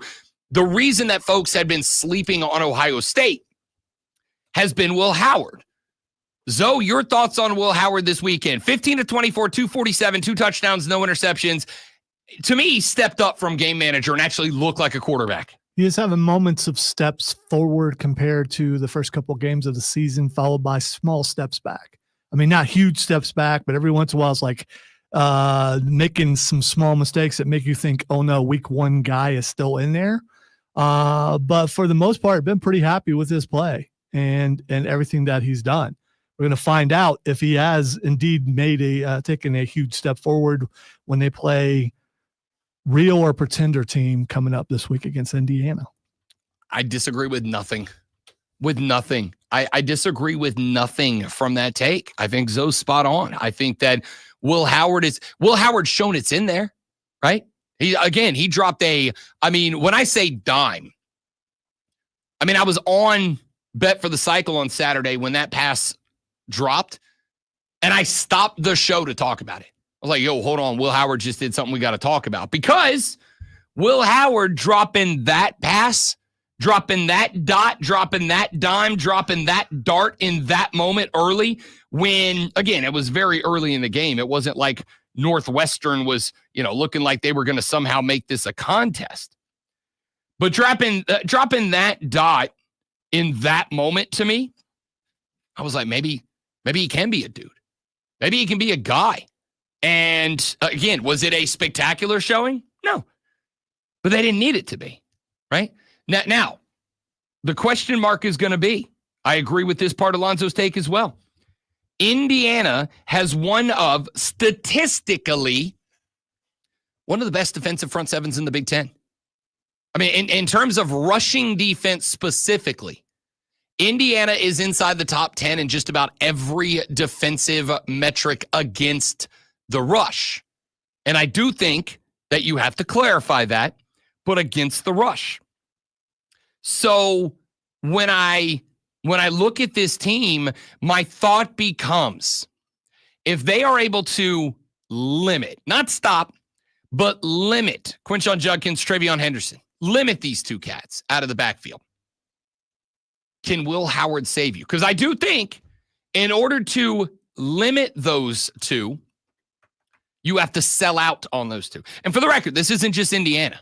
This will be whoever Ohio State gets in the playoffs as well, whether it's in the first or the second round, depending on if they are able to win the Big Ten, get to the Big Ten and win the Big Ten. Whether it's the first round or the second round, anybody who wants to stop those two running backs will have to sell out to do it. If they have to sell out to do it, much as I pointed out with Lenora Sellers and Mizzou this weekend, if they sell out to do it, somebody's open. If they sell out to do it, what they are saying is, we don't think your QB can beat us. And I for the record, even after this performance, I still think that's how you have to attack Ohio State. I don't think there's a different option here. I don't think there's we're going to let the running backs do what they do and we're going to remove Will Howard. Or we're going to play a balanced attack against the run. I think you have to attack the run, whether you're Indiana or whoever Ohio State catches in the first or second round. I think you have to sell out on the run and demand that Will Howard beat you with the arm if they're going to beat you. The problem is, in this game, Will Howard looks like at least it's in him to step up to the plate in that case. But the Buckeyes do get the win 31-7. They stay number 2 in the AP top 25. Number 3, Texas gets into a bit of a slap fight with the Arkansas Razorbacks. They were 12.5-point favorites. They win by 10, 20-10 is your final. Quinn Ewers, 20 of 32, $176, 2 touchdowns, no interceptions. Texas rushes for 139 yards. They are able to keep Arkansas to just about 230 yards of total offense when it's all said and done. Again, I didn't see anything special out of Texas. They were up against a Razorback team that was 5-4 coming into this one, 5-5 now. Tell you what I saw, or what I kind of was paying attention to. They were selling the crap out of this as if it is like the best rivalry of all time, right? They pointed out that these two teams used to play together in the old Southern Conference, and that these two teams used to have beef because Arkansas used to believe that Texas had too much of a voice in Conference Matters, and they wanted out, so they left. They end up in the SEC. Texas stays where they are. Texas now in the SEC, and they're like, these Arkansas fans, they got a grudge against Texas. I don't know, man. Like, and even if they do, even if all that is legitimate, even if all that is true, they're just not that good. Did that look like a championship caliber Texas team to you? But Texas looked good, and then they lost to Georgia. And it's not that they've looked bad since then, but they escape Vanderbilt by 3. They smack Florida, who then turn around and smacked LSU. We're going to come to that in a minute because Brian Kelly might have to find a new family after what he pulled this weekend. And they escape by Arkansas. I'm not blown away by this Texas team. Like this, if you ask me right now, if we are looking at the AP top 25, in the top 25 last week, at least the top 5 matched the playoff rankings last week. If that stays true, I think if you ask me like what order of opponents out of the top 5 I want to play, I think, what order do you put Texas? I'm not going to say Oregon. I'm not going to say Ohio State. Of the top 3 teams, Texas, Penn State, and Indiana. So what order, if you're the Buckeyes and you get to craft your schedule here, which of those teams do you want to play? Well, Ohio State's an interesting choice because Penn State, I think, is the right answer. All right. So everyone's been clamoring for years and thought, it's the same 2 or 3 teams in the playoff. And we finally have what I believe is parity in college football. There is no team where you go, that's the dominant team. Some could say Oregon, but did they dominate Ohio State when they played them? No, they won by 2. Thanks to a Will Howard mistake, it might have been different. There is no dominant team in college football, and it's refreshing. I have no idea who's going to win this thing. I love that. I think that's awesome. Can't wait till the playoff actually starts. And as far as opponent goes, of course, Ohio State wants to play Penn State first because it's the devil, and it's not a guaranteed first-round victory, but at least you got your own tape where you played them and beat them, and so you want those guys first. That's fair. That's a fair answer. Let's flip it up then. Let's say it's I don't know, SMU. Let's say SMU sneaks in, right? They go to the ACC title game. They don't win it, but they get the 12th at-large bid. I'm just theoretically for the sake of the discussion. They're going to start at number 12. Let's say they get a win in the first round, and waiting for them are Oregon, Ohio State, Texas, Penn State, Indiana. I don't think we can rank Indiana yet because we haven't really seen them play anybody. The best they've played is Michigan, and Michigan made it a game. Indiana had to rescue themselves. I think we'll be able to answer this question a little more thoroughly next week after Ohio State, Indiana. But if you had to do it today in your SMU, who do you want in round 1? Oregon, Ohio State, Texas, Penn State, or Indiana? Indiana. For the reasons that you just pointed out, they haven't played anybody, and you definitely are going to know for sure after next week how competitive they are against Ohio State. Who knows? They might win. It's possible. They might be the real deal. Your favorite coach might actually be the guy. We'll find out. Yeah, it's pretty simple. I win. Google me. All over the Kurt Signetti bandwagon. But SMU is not going to be playing in the first round because they're going to win the ACC and they're going to get a bye. I got to tell you, Lonzo knows ball because he called SMU preseason. I was like, I think they're good. I don't know. And when they made the quarterback switch, I was like, no, well, now they're definitely not, right?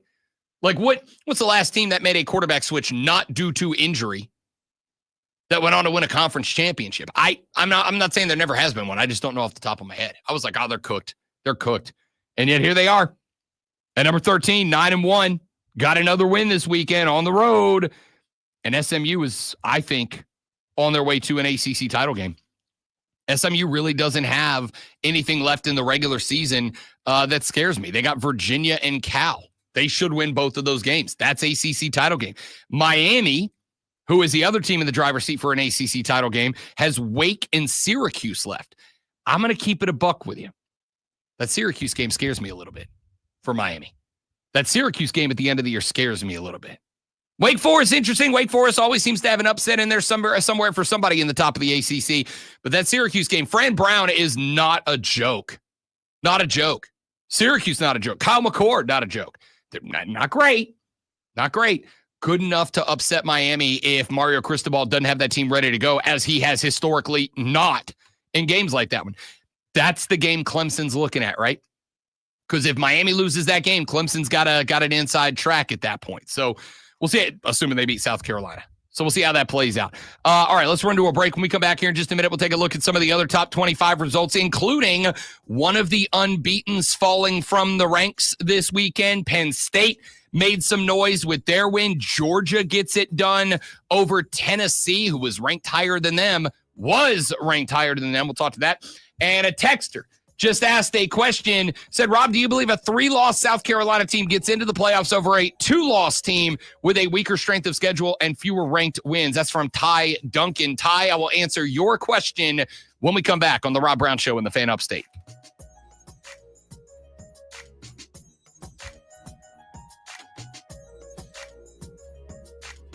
They ain't played nobody, Paul.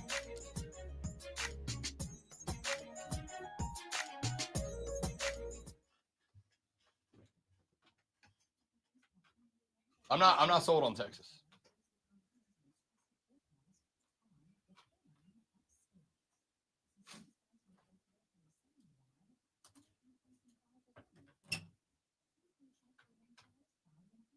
All right, give me 30 seconds, guys.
Ty, text to the show, 71307. Start your text with FAN, F-A-N, FAN, and we will read them on the air.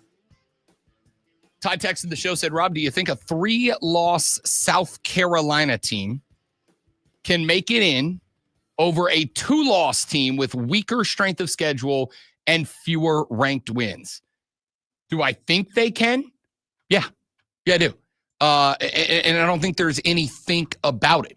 The College Football Playoff Selection Committee, I know that it was a different format last year, but it's the same committee as last year. And from what I can tell so far, though we've only had a few weeks to gauge off of, it seems like it's pretty much the same structure and decision-making process that they used last year.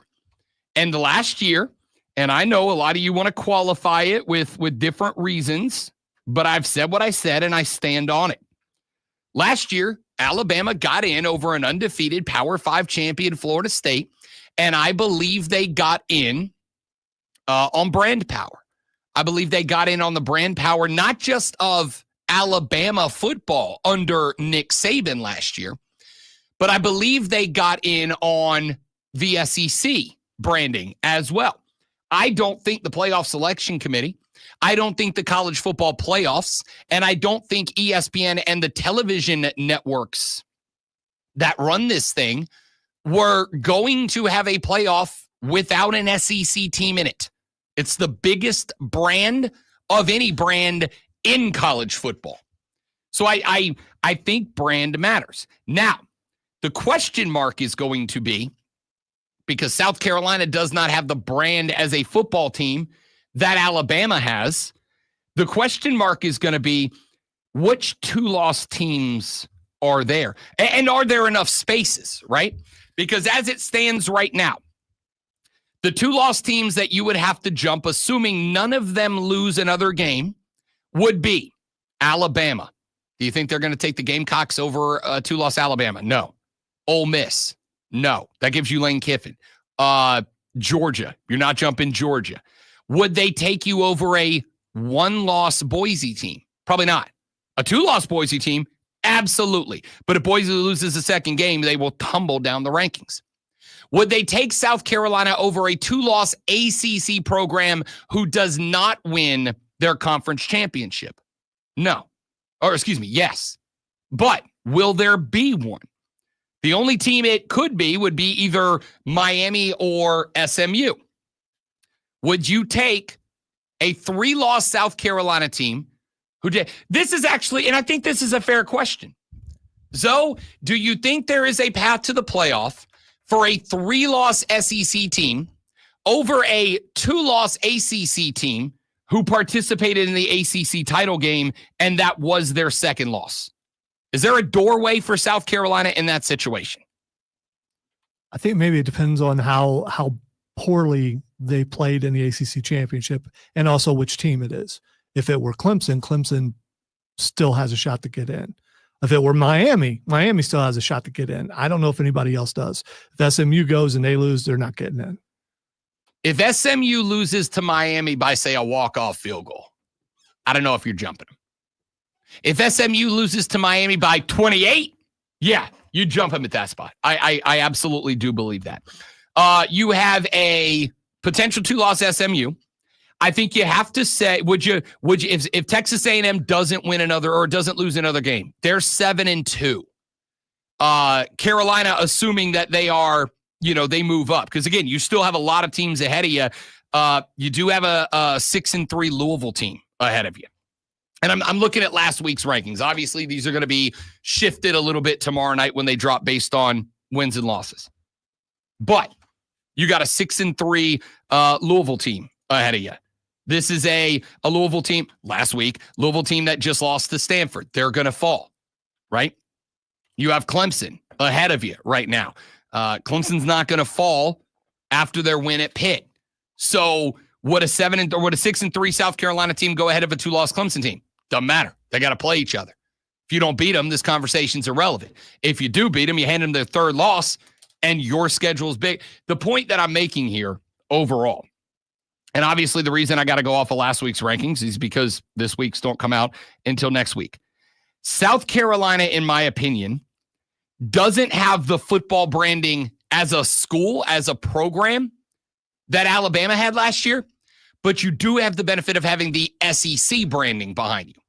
And I absolutely believe that the playoff selection committee will give you some bonus points for doing it in the SEC. And on top of that, as we pointed out, when we were going into the weekend, the big conversation from last week was if Georgia falls to Tennessee, is there a path for Georgia with 3 losses? And a lot of the ESPN talking heads were saying yes.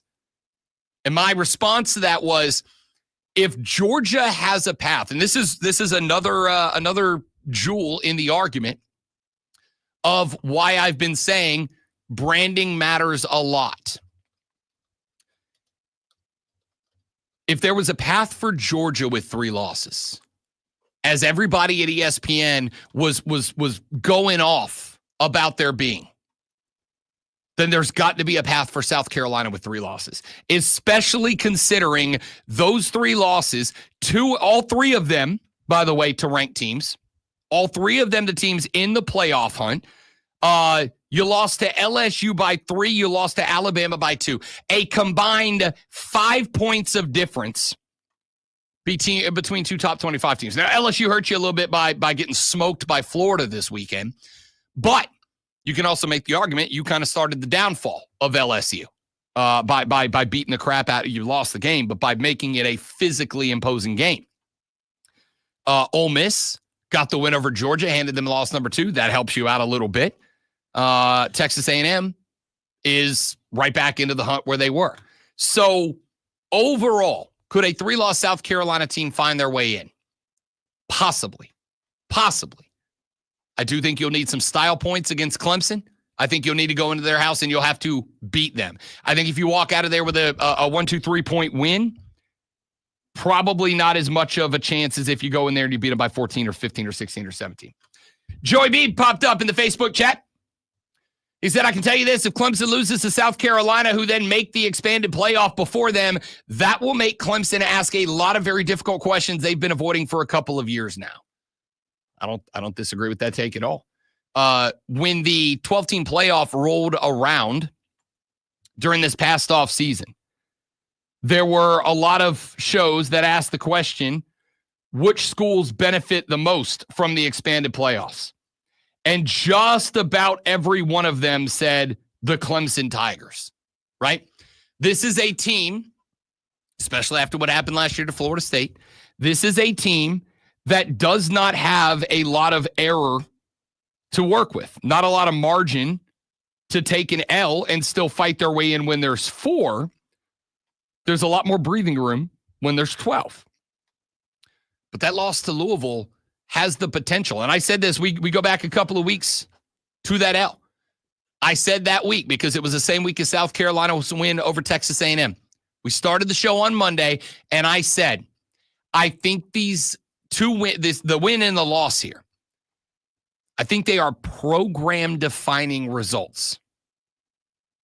I said if South Carolina is able to win this game and then go knock off Mizzou, I think that is a program-defining result. I think is that is the type of result that if South Carolina is able to climb up, not lose another game, finish this year at 9-3, finish this year in a respectable bowl game, perhaps backdoor their way into the playoff 12 because they have not just the strength of schedule, but a win roster as good as anybody's. And we know the committee looks at who you lost to and how you lost. There is a reason South Carolina is the highest ranked 3-loss team in America. If they went out, I think you go back to that A&M game and you say it's a program defining result. And I said the same thing about Clemson taking on Louisville. I thought it was a program defining L because if Clemson didn't get it back on the track and come out and dominate the rest of the year, they aren't going. They aren't going with 2 losses, especially one of those losses coming at home to Louisville, and Louisville turning around and losing to Stanford doesn't make it any better. So program defining. And in a negative way for Clemson, in a positive way for South Carolina. This is why I said last week, going to Pitt and winning the game is fine. But going to Pitt and just winning the game is a bad spot for Clemson to be in. Every dub's a good dub. Some dubs are better than other dubs. This was not one of the better dubs. You got it. Good. You stay as a 2-loss team. You don't take another ACCL. You keep yourself alive in the hunt. But I am convinced now. Clemson fans aren't going to like this. I am convinced now a 3-loss South Carolina team, if it came down to it, one spot on the line, and they didn't play each other, hypothetically. If both of these teams won out, and they can't, but if both of them did, I think a 3-loss South Carolina team would jump Clemson. Now, Clemson, you have the chance to prevent that by handing them L number 4. South Carolina, you have the chance to eliminate them by handing them L number 3. But I think if both of these teams could win out without playing each other, I think South Carolina would jump Clemson for number 12 if it came down to them. All of that being said, I don't think it's going to matter because there's a lot of teams between both of these teams and the final at-large spot, and I don't think there's that many L's to go around. But it's college football. We'll find out. All right, when we come back, we'll look at the back half of the NFL scoreboard that we didn't get to earlier. Talk about some of the things we learned about teams this weekend, including the Bengals and the Chargers. Maybe Jim Harbaugh's not so much of a joke as we thought he was. We got that coming up. We got what the X is going on to end the show. All that coming up on the Rob Brown Show in the Fan Upstate.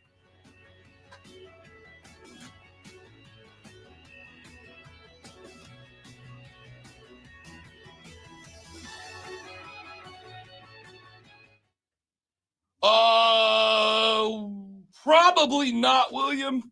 I don't think they'd be number 1. I think they'd be number 2. I don't think they'd be ahead of Oregon. I think they'd be ahead of Texas, Ohio State, Penn State, and Indiana.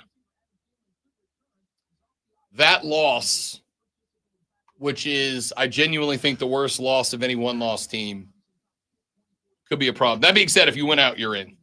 A one-loss Notre Dame team, even with a tragic loss, is absolutely going into the playoffs.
The Rob Brown Show continues. It's the Fan Upstate, final segment of a day.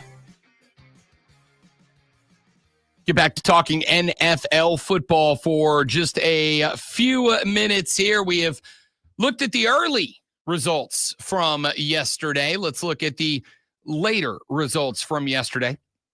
We start with the Ravens and the Steelers. 18-16, Pittsburgh gets the dub yesterday. And very interestingly, if you look at the passing stats for Pittsburgh, no touchdowns. You look at the rushing results for Pittsburgh, no touchdowns. Look at the receiving stats, no touchdowns. They ended up with a whole lot of field goals, 6 of them off the foot of Chris Boswell yesterday. Very interesting. 205 yards, no touchdowns, but 1 interception for Russell Wilson. They amassed 122 yards on the ground, just about equal with the 124 they surrendered to Derrick Henry. By the way, Derrick, this stat blew my mind. In Baltimore wins, this is kind of one of those things that I've got to assume that Elder Harbaugh knows about. I've got to assume this is one of those things that Monken knows about. I got to assume this is one of those things Baltimore knows about. But if that is the case, I don't understand how numbers like this happen. In games this year that the Baltimore Ravens have won, there are 7 of them. Derrick Henry averages over 21 touches per game. In games that the Baltimore Ravens have lost this year, Derrick Henry averages under 14 touches per game. When Derrick Henry touches the ball 14 times or fewer, the Ravens lose. When Derrick Henry touches the ball 21 times or more, the Ravens win. He touched the ball 13 times yesterday.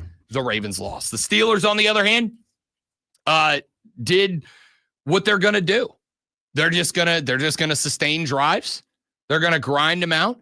They're going to falter in the red zone. That's a great way to get yourself beat in the playoffs. It's also a great way to get yourself to the playoffs, right? We're just going to dink and dunk around the field, extend games, whatever. Problem is when you got to go up against 3 or 4 consistently good teams in a row, that starts to fall apart. And I think that's what happened here. This is 23 of 36, 205, no touchdowns, 1 interception. Since his return, Russell Wilson has had 3 really good games, and then this one. But still won. And so I do wonder how if you're Mike Tomlin, how do you balance those two things, right? How do I balance the fact that this was the first game where Russ kind of struggled to cap a drive with the fact that his defense was able to carry him to a win anyway?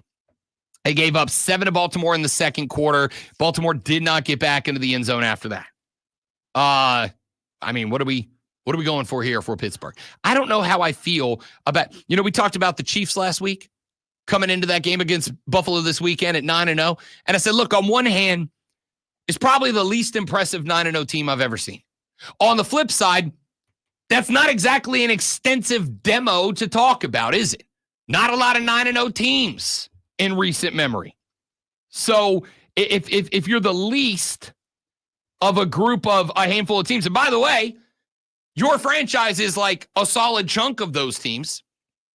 What do I do with that information? What do we do about the 8-2 Steelers? They kind of, to me, have the same feel as the Chiefs. Lonzo, on one hand, you're 9-1. And the one took Josh Allen, getting 2 more Josh Allen stuck on the end of his name. On the flip side, as Lonzo's been pointing out all year, you're in fights. And an illegal pick. I heard that a couple times. Where did you see? Because I'm not saying it didn't happen. I just didn't see it.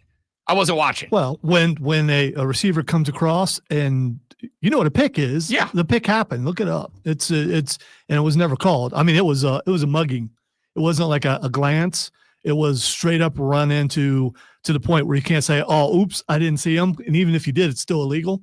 It was one of those. That's fine. I thought I heard, and I could be wrong, because again, I had this game on, but I just gotten home from the even the was it Tony Romo, I think, pointed it out. Okay, that's what I was going to ask, because I had this game on in the background at the house. I had just gotten home from the Swamp Rabbits game, had an afternoon drop yesterday. I had just gotten home. I had it on in the background. I intended on circling back around and catching up with this game. Instead, I went to bed at like 8 p.m., which is unheard of for me. But I thought I heard Romo or whoever it was talking about a pick that got missed. And I believe it was on the play that Josh Allen ran the touchdown on. So, I mean, there were things like that. There was a catch that was ruled a catch when it wasn't a catch, when obviously it didn't get both feet down. There were things that happen in every NFL game. That was a little blatant.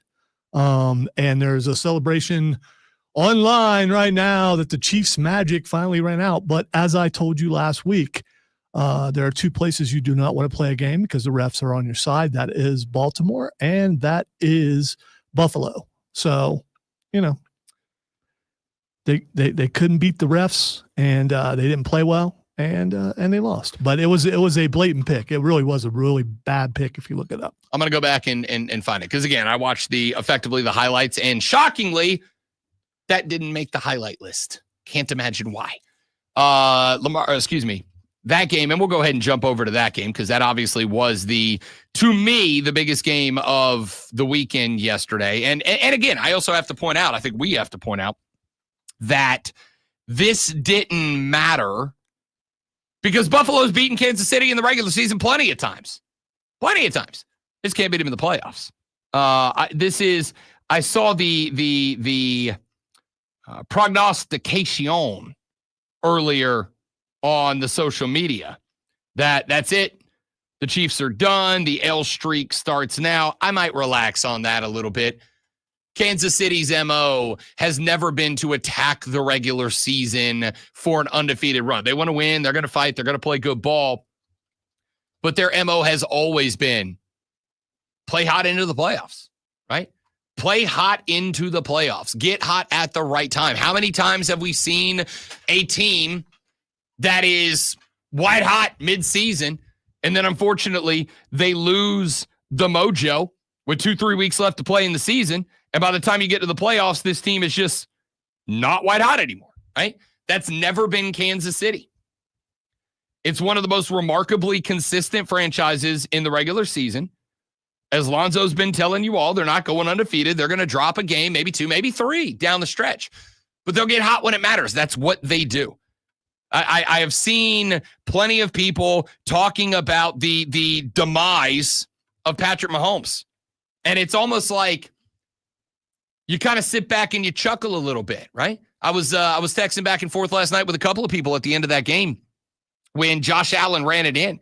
And they're like, that's it. Josh Allen's outdueled Patrick Mahomes, right? 27-42, 62, a touchdown, had 55 on the ground plus a rushing touchdown that effectively ended the game by putting the Bills up 2 scores. That's it. It's over. Mahomes is cooked. I'm like, guys, he's lost this game in the regular season before. Like last year when they went on to win a Super Bowl. I sent you to play. So whenever it gets there. Yeah. And it's just that play. I'm going to go look at it because I am curious. I also think that, again, we'll start with this. I was shocked this wasn't the Sunday Night Football matchup, right? How's this not, or Monday Night Football? How's this not your national primetime game? How's this not Sunday night or Monday Night Football? But put that aside. I think that this is the Brady Manning of our day.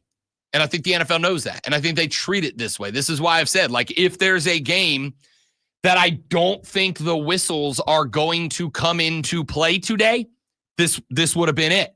Allen v. Mahomes is the most intriguing rivalry the NFL has right now outside of team versus team. In terms of player v. player, Mahomes and Allen is the rivalry. In the end, Kansas City lost because they couldn't block Buffalo's defense. Buffalo's defense was all over Patrick Mahomes yesterday for the entire game. Do you think that's kind of been like the story of the year for Patrick Mahomes, is that it feels to me like teams are attacking him uber aggressively. Need tackles. Kansas City doesn't have tackles. You got Mr. False Start, and then you got a rookie. So, I mean, that's a big deal. The strength of their offense is up the middle, and they also didn't run the ball that much yesterday. But Isaiah is he's back. He's better, and probably will be playing next week. Has to be.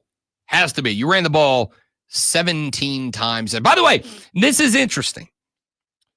You guys had only 50 plays yesterday.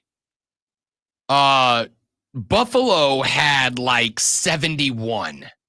Now, that isn't a bad thing if you're a super explosive offense like the New Orleans Saints, right? Then you have 50 plays and they have 71, and you go, yeah, but you pop a couple of 30, 35, 50, 56-yard touchdowns. Taysom Hill takes off around the edge for a 75-yard touchdown, and you got it's only one play. Taysom Hill, comeback player of the year. I mean, 43 all-purpose yards yesterday? Stud. Beefcake, no doubt. I almost went and got a puppy just so I can name him Taysom yesterday. That's how well he played. It was a monumental game for him. Phenomenal game.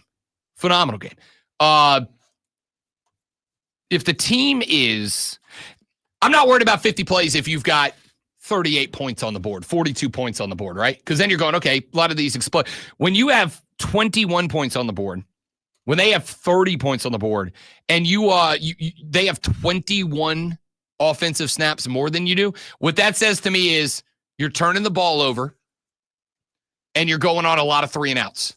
And that is effectively what happened.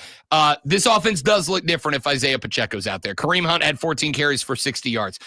I don't think Pacheco's getting you 60 yards on 14 carries, which isn't a bad day. I mean, he averaged over 4 yards a carry. That's NFL line for me, right? It's not a bad day by any stretch of the imagination, but it ain't good enough. And it certainly ain't good enough if Mahomes is only getting you 196 and throwing 2 picks. Now, the second pick, desperation time. You got a minute and a half left to play. You're down 9. You got to score, get it back, score again. I get it. That's a pick on a ball that Patrick Mahomes doesn't throw in a regular situation. And on top of that, as Lonzo has pointed out, was running for his life even against base pressure. And I do think that if there is a kryptonite that keeps Kansas City from becoming the first team to three-peat, that kryptonite is the offensive line up against some massive defensive lines. And there are some good defensive lines that they may have to square up against in the AFC playoff picture. But I'll simply say, if you're writing off a 9-1 football team because they lost the game to a 9-2 football team, it's kind of on you. It's kind of on you. Broncos dumped the Dirty Birds 38-6 yesterday. Sean Payton and Jim Harbaugh. So I may have been wrong about both of them. Just a little bit. I may have been wrong about. I thought Harbaugh was going to take a year or two. He's 7-3. I thought Payton was cooked, and with Bo Nix, there was no way they were going to get it done. Bo Nix goes off for 307 and 4 touchdowns, and they smoke the NFC South leading Dirty Birds 38-6. I may have been wrong about those two head coaches. Whoops. And now the Rob Brown Show presents Twitter. All right, time for What the X, where I ask Rob what the X is going on, and he will tell us what the X is going on. The first thing is Mike Vrabel. Ooh. Mike Vrabel should be the next coach of the Jacksonville Jaguars. Close. It is people. The reason why he's trending is people think he should be the next coach of the Cincinnati Bengals. Ooh. I'm not going to give up on Zach just yet. And I'm not because, and I said this coming into the year, this is the last year of these Bengals, the Bengals as constructed. And you had Jamar Chase, who showed up 10 minutes before the week 1 game for the first time. T. Higgins was injured all preseason. He didn't have time.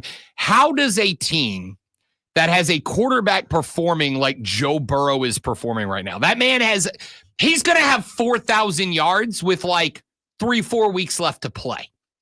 He has a 24-3 touchdown to interception ratio right now.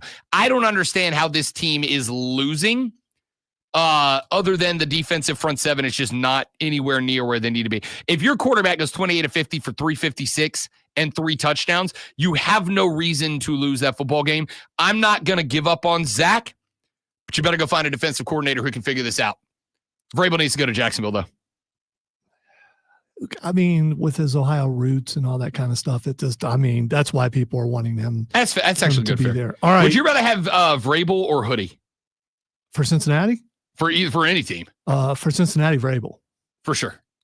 because not only will you he's got a better chance of getting some more Ohio players there, some more Ohio State guys there. There's just a lot of things, and he will be accepted a lot quicker there than, and it doesn't matter. I mean, you got to win, but I'd rather have him there than Hoodie, and he needs to go to Jacksonville, like you said. The next thing it's Xing is the Trump dance.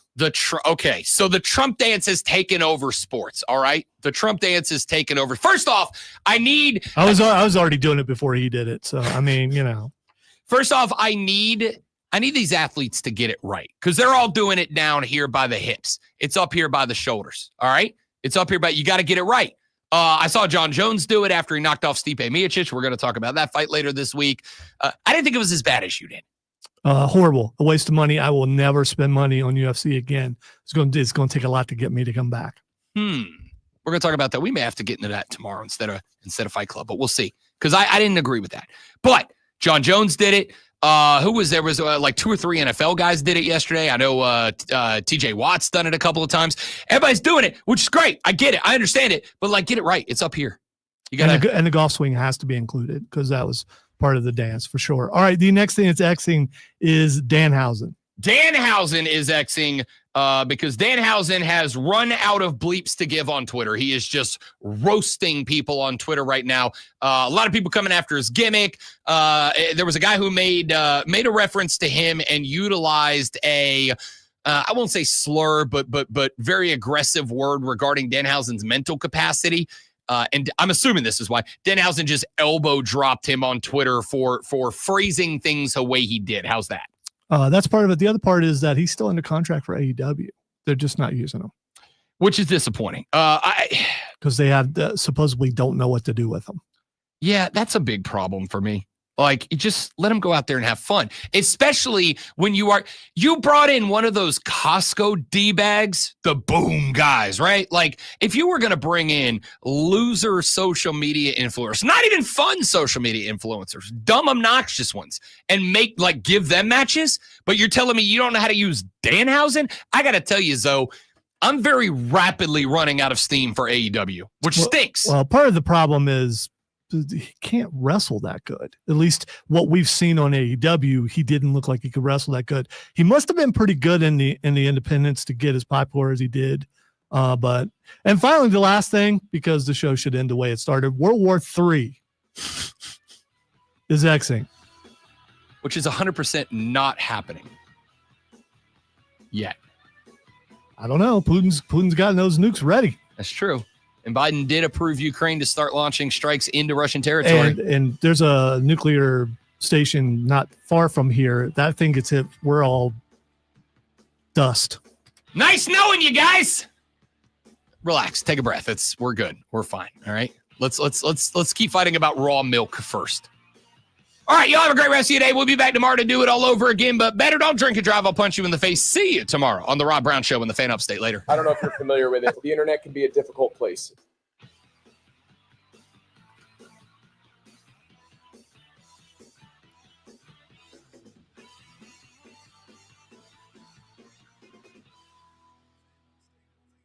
Yeah, I'm out of steam for all Elite Wrestling, which is too bad, because we have a fantastic relationship with them and I want them to do well, but the decision making is questionable. I think it's how I'll phrase that. It's all right. Shane McMahon will save everything. I'm at the point now where that actually would be the best thing they could do, which I was not a year ago when that conversation started up. Also, is there anything new on that, or is that just still out there? I haven't seen anything. I was just being wishful. Fair enough. All right, dudes, we got to split. Thanks for being here. Tell your friends about us. We're trying to get rich and famous. Have a lovely rest of your day. See you back here tomorrow. Goodbye.